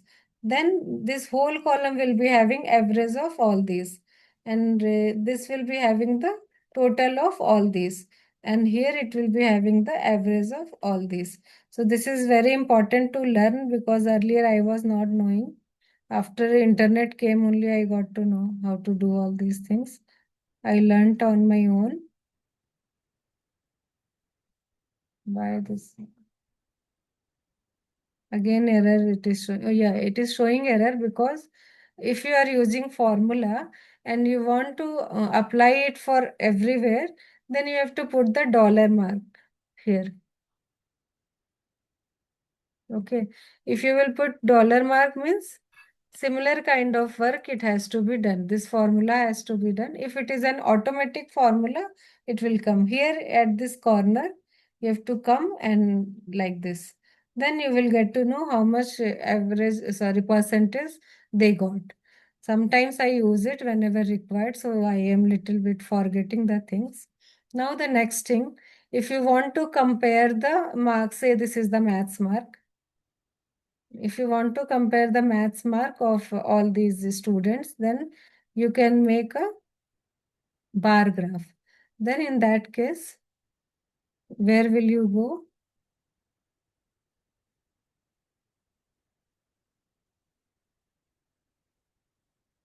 You will go to insert, and then there are different kind of charts. You can make a bar graph. Then you can compare the marks of different people of the same subject. Similarly, if you want to compare, you can make like that. This is called the bar graph. If you want to compare the marks of this person, the different subject marks, then you can again make a bar graph. But in case if you want to compare that what are the difference in the marks, okay, so in that case you can go for pie chart. So here it is visible like he got minimum marks in this subject, maximum marks in this subject. So like that, all six subjects score is visible here. Now the another important thing. So these two type of graph is mainly made for any kind of research results. So here what else you have to learn? You have to go here, then you have to add here data label. If you will add data label means how much marks they got in each subject, it would be written here. So it is a better way to show your results. Here only you are showing the marks as well. And this different colors are showing the different names, different subjects. So here you can change this. Okay. So here you can write instead of one, you can write it math, this subject, that subject, like that you can write here. And one more thing, you can add here the title, comparative marks of student one, some title, some anything you can write, and you can even change the font also. You can go there and here you can change the font as well. You can bold it or whatever you want to do with it. And other thing, there are many styles, like it will write like this, it will write like that. It will be background would be like that. So you can make some fancy things, but better to be like normal only. You make it normal colors only, so that if the black and white print has to be taken, then also no problem. So like that you can change the color from here. So say this color here, this one you can change in blue color, this one you can change in green color. Like that you can change the colors. This font size also you can change. Similarly for the bar chart also, title you can change. And here you can, as it is a bar chart, then access title also you can. So here say these are the marks.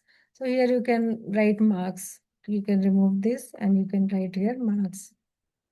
And here you can write the name of the name of the students, name of the patients, like that you can write there.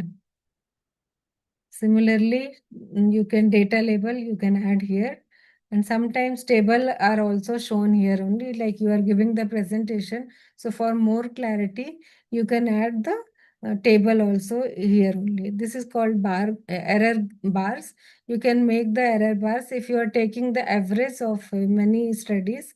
In that case, this bar error bars are used. Okay. And then after this, we will go to Canva. This much is enough for you. Otherwise, if I will teach more, you will get confused. And this much is really enough for making any results.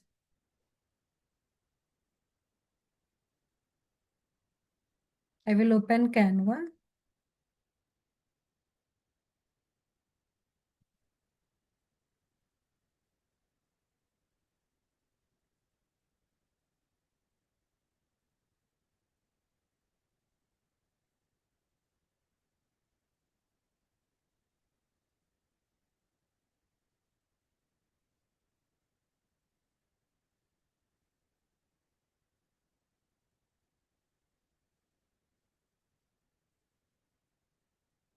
So Canva is very easy to use and too much free it is.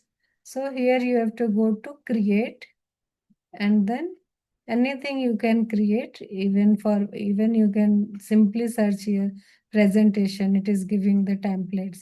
Presentation, if you will search,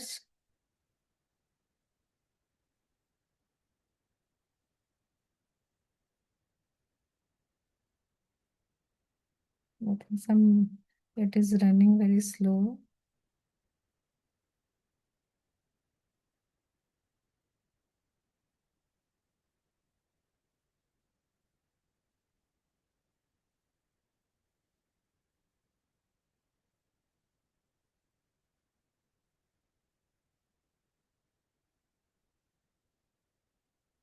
See. Hmm. Okay, so this is my Canva. I have the paid version, but for you need not to get the paid version. So here, like this is, I use it for making the abstract, like graphical abstract or something. Like you want to search some virus figure here or any plant, you have must have seen many paper and all, like figures are there, the bacteria figure, any figure if you want to add in your presentation, and many of them are free, not all, but minimum required for you is always free. So here, like that, you can add, say, if you want to keep just this bacteria, you can crop and remove all other things. And then from here, you can click, this is also free. You can click on download, and then you can download it in the form of PDF or else in the form of PPT also, JPG, MP4, in the form of video. Everything is free here. So any kind of thing you can download. So here, here you have to go to the design. First you will go to the design. Okay, I will go to the simple design. You want to create a simple presentation. We will click here and it is suggesting to prepare a 10-page presentation. Now it is working. So I opened this 10-page presentation. Okay. Then here you can easily type your title. All these things are free. You can use it. So whatever your title is, you will keep the title page here. Then you will go to the next page. Here it is the next page. So here they some diagram. If your title is matching, it will give the similar diagram. Otherwise, you can change this diagram. If you are having some plant structure or whichever, like potato plant you want to put, what is importance of biofortification. So if some picture you are having, you can attach here. Or else here the main important thing is you can draw this. You can draw this with the help of elements. So here you will search in the elements. Say you want to search a plant photo. You have to just plant outline, planting. It is giving many options. Say plant. Okay. So if you just want to put the plant photo here, so you have to remove it and then you have to put your that plant photo, whatever comes here. If you want to put this one, so anything, whichever is available in this section and which is free, you can use that. You want to show that you have grown the plant and then how you have done all those figures. These figures are, these photos are available free of cost. So you can use these things, and then the content better you only make. You can only make the content whatever script you want to write here. But here the size is like it is showing that blue color looks good, this font size 60 is good for you. Here what 24 for subheading 24 is good, then another subheading like 32 is good, then details of that 24 is good. So you have to just click here and you have to write whatever you want to write here. So you have to just copy paste here. So like that, it is easy to use and it is very helpful for making PowerPoint presentation. Some figures like any virus, whatever green plant, indoor plant, whatever is there, potato, let us write potato. Okay. Then see some potato figures, potato plant, if we will type, maybe we will get something and we will see. So it is here, it is showing the potato plant.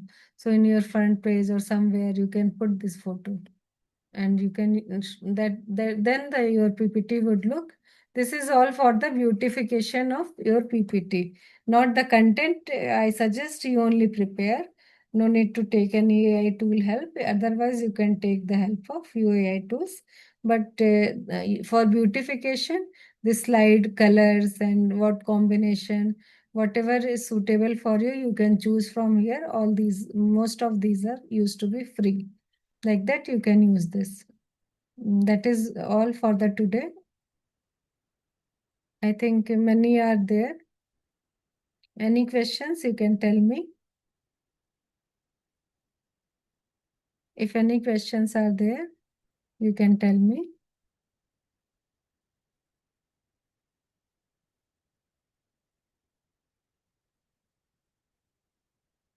Or any kind of review I would like to hear.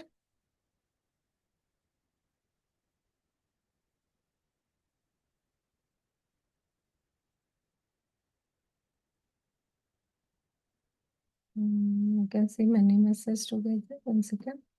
Can a research topic could be written on specific features or experiments done in small sample or geographical area? For example, Ulsur Lake.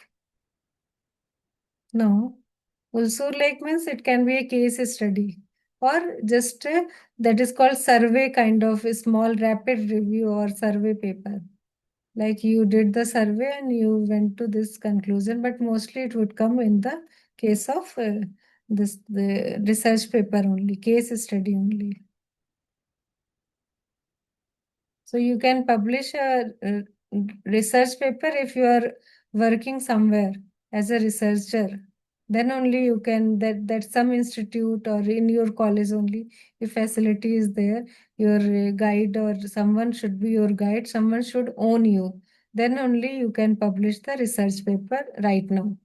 Like you are going somewhere for the training work in your third year or sometime. So if they will own you, then only you can say, I have done this work, and without doing any work, you cannot publish the research paper. But review paper, once you can publish, people may accept this paper because the review paper can be written by any scholar.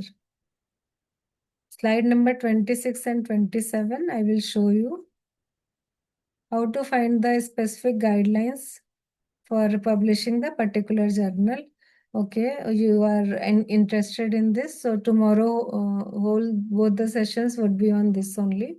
How to select the journal and how to publish it. What are the steps for publishing the paper in a journal? Tomorrow, fifth day is on this only because this is very important step to know very clearly. And slide number 26 and 27.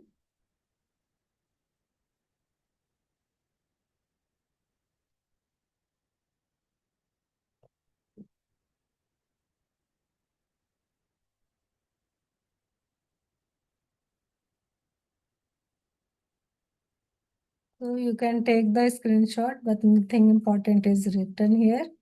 So you have to respect the clock, and this is the rule, like one slide should take 1.5 minutes, but it is up to your content, and you should practice only, then only rehearsal, and then only you will get to know how much time you are taking for each slide.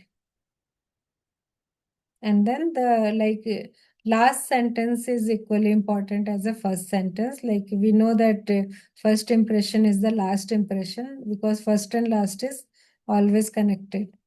So you have to build a talk around one clear, memorable message. This is just a motivational sentence, and you have to emphasize it and end with it. That motivational sentence should be spoken at the end because the psychology says that human psychology says that audience remember best what comes last. So as the first impression is the last impression, earlier people used to say, nowadays last impression is also who is also important, like first impression only.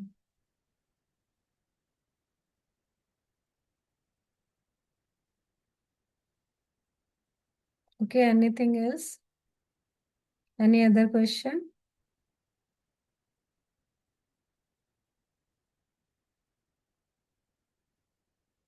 So here I am sharing the link of my company Google page. So you can go there and you can write a review for about the webinar, your thoughts about the webinar, and you can give some rating also, whatever rating you feel to be good for you. And I don't know you people are on LinkedIn or not. I have an Facebook page as well. So for more further information regarding other webinars and some information related to research, You can join, you can like this page, then you will be getting the information about it. You check and see whether the Facebook is opening the same page with the name of Nimble Scholars or not. And then you can like it or follow it. Then it would be helpful for you in future.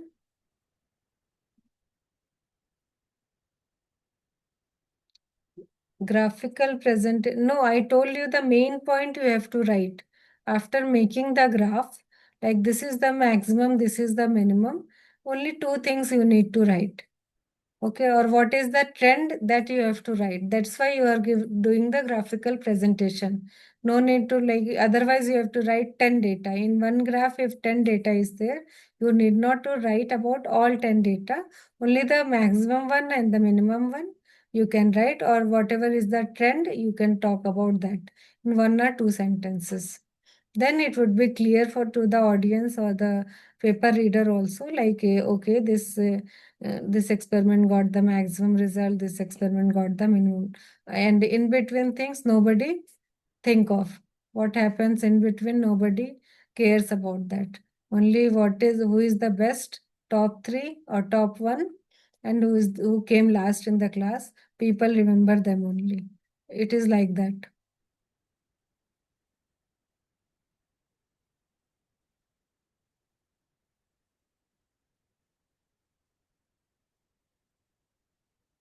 Any other question?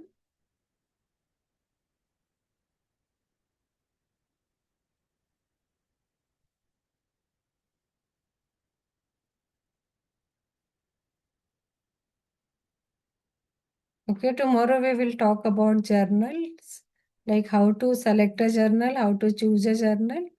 And if you have anything in mind, you can go to Canva and you can try to draw any diagram. So I don't know, I don't think any would have written yesterday anything because it used to be 9:30, 10. And then tomorrow morning you have to go to college. So this Sunday you can try out. And if any confusion is there, you can reach out to me on my email ID. That is nimbalscholars@gmail.com. Tomorrow we will talk only about the journals.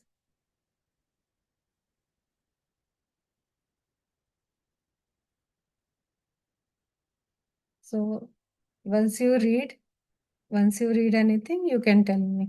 Yes, tell me, Purna, you want to say something? Okay, No, ma'am. okay, fine. Okay, so this is my email ID. Later, if any queries are there, you can come here.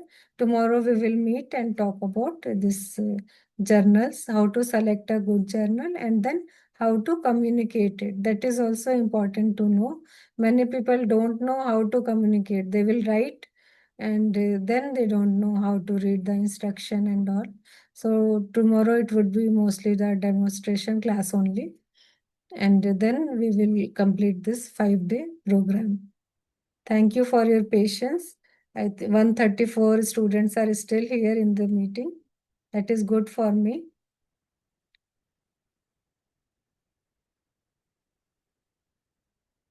I think Ayushi, you forgot what I taught in last 5 days. Okay, I will tell you again what you have learned. I think you have taken the screenshot of everything. And what is important, those things I will tell you once again tomorrow. Any other question? So I request you all to write a review or give the rating. Okay. And you can follow my Facebook page. Even my LinkedIn page is there. 1 second, I will share that also. Otherwise, tomorrow again I will share. Then, if you are on LinkedIn, you can follow me there.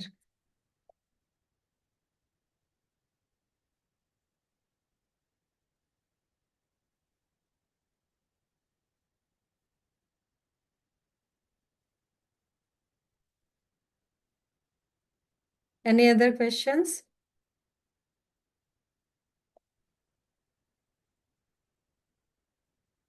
Okay, fine.